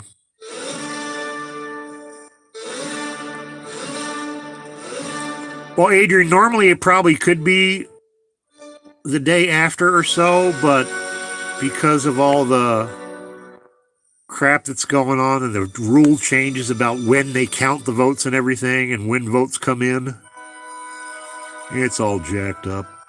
Plus, don't get me started on the electoral college bullcrap.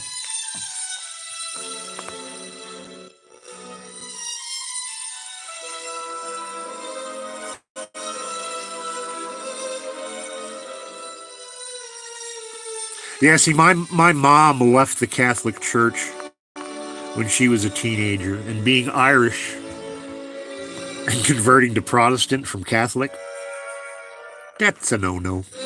She did it.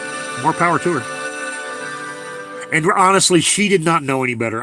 She only knew what she was taught. And when she left Catholic Church, she fit everything in, and she still believed in God and the whole 9 yards, and it brought her peace. I can't say it didn't bring her peace throughout her life. It did bring her peace, so it served a purpose.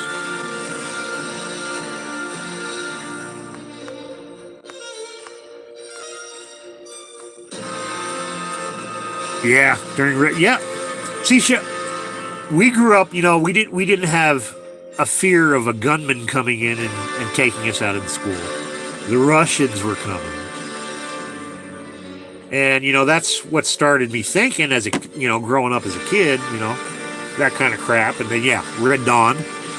And then when Waco happened and Ruby Ridge, it's like, wait a minute, what the heck's going on? Is the government really blah, blah, blah? And I started down that prepper road.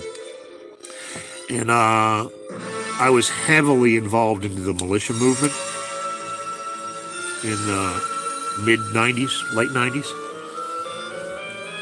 I've actually been to trainings where Timothy McVeigh was there. I met him before Oklahoma City. We ran in the same circles. So I know how these people think. And it scares the fuck out of me. Because I was one of them. And everything that we planned for was long term. We trained our kids to infiltrate the government through the military, through elections, and bureaucracy. To once they got into government, they were there. So when the revolution happened, and now it's all coming to pass. I don't think they're going to be able to get away with it. Who did I vote for? I actually did not. I did a write-in for president because it didn't matter who I voted for. Trump's getting the vote up here. The local elections were more important to me.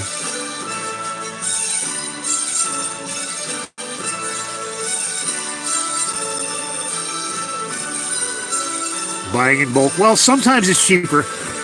Here, Mac, I went to Costco, which is our bulk buying store. I can get stuff cheaper here locally at the grocery store when it's on sale than what Costco's selling it for. That used to be the case, not so much here anymore.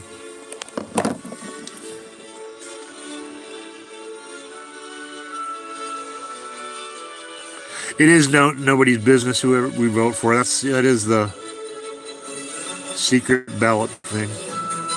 But I'm not afraid to speak out. I didn't vote for either one because it doesn't matter here in Alaska. Trump's getting the vote. Trump's getting the electoral college. I can vote for Mickey Mouse. It doesn't matter. But local issues, as far as city issues and state issues, are very important to me, and that's what I concentrated on.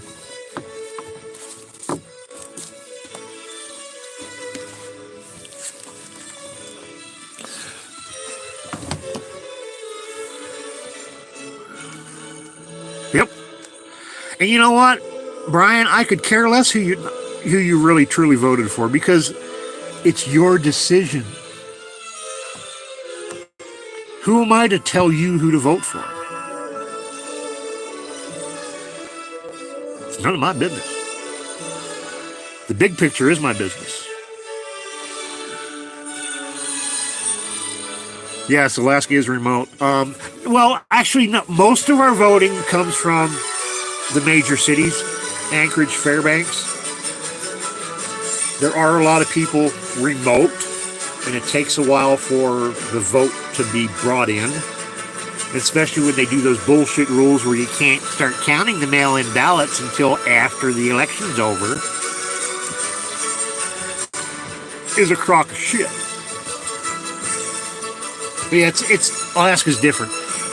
Plus, 99% of the time, by the time our voting places close at 7 p.m., everyone in the lower 48's done and closed, and the decision is made.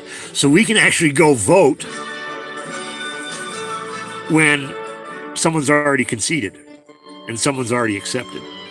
So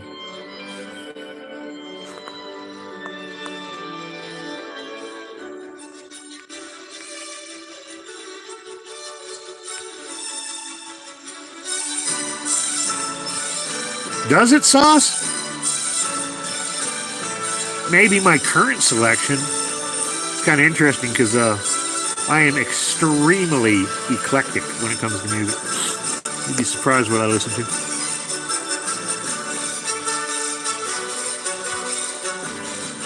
Oh my God, I've been to Catholic funerals. Oh my God. Talk about boring.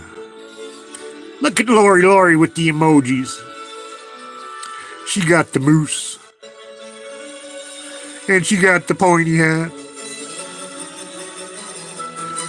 Yeah, Mac, I do need to write a book. Actually, I'm not very good at getting my thoughts into writing. So maybe one day I'll find someone that will sit down and listen to me and write it all out.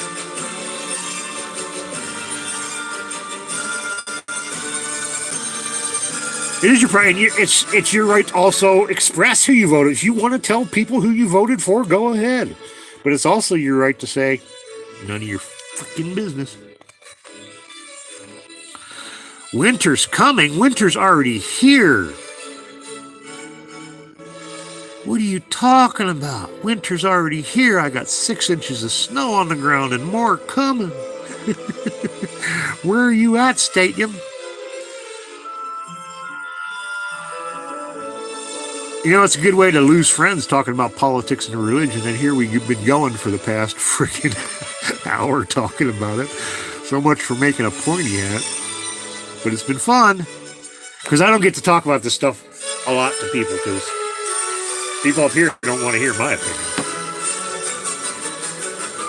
My opinion can get you killed by a loving Christian.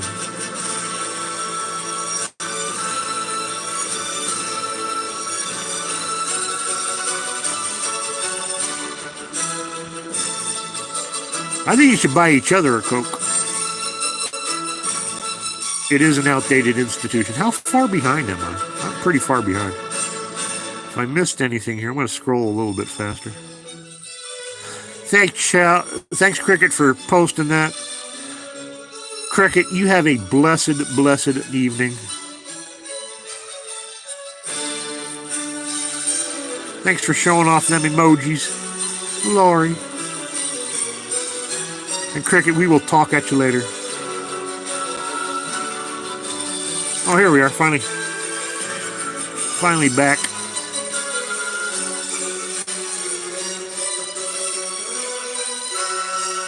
That's awesome. That's the way funerals should be. A celebration, a remembrance, party.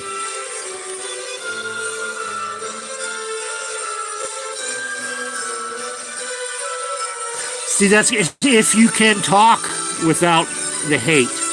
It's hard to do here because there are so many judgmental people.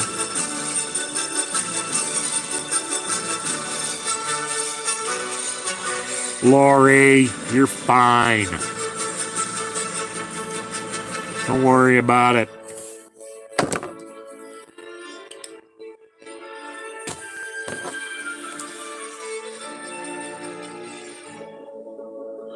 All right, guys, we are going on 3.5 hours here, past 3.5 hours.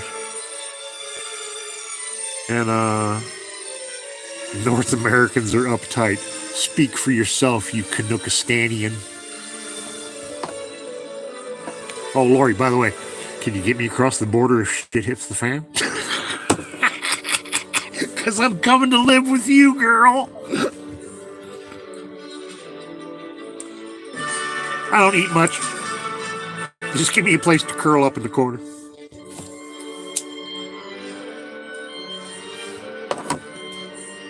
With that being said, I'm gonna sign out of here. I am very hungry and getting tired. And I gotta be up in a couple hours to feed my chickens. Awesome, Laura, you got an extra room. I'll take the couch, I don't care. I'll take a tent in the backyard just as long as it's warm.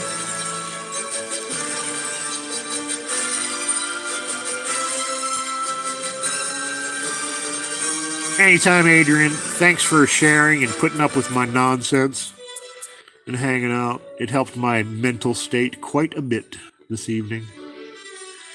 Y'all take care. If you haven't yet, do one of these. As Cricket says, don't matter. I don't care. Hit that subscribe. Make sure you're subscribed. Share it with your friends. That's the most important thing. Share, share, share. You don't have to share this one because we got pretty deep. But, yeah, share my other videos. And we'll be back tomorrow night to finish the pointy hat. And then I'm going to have to edit a video if I'm going to get one out on Thursday. So, there you go. Love you guys. Each and every one of you. Peace out.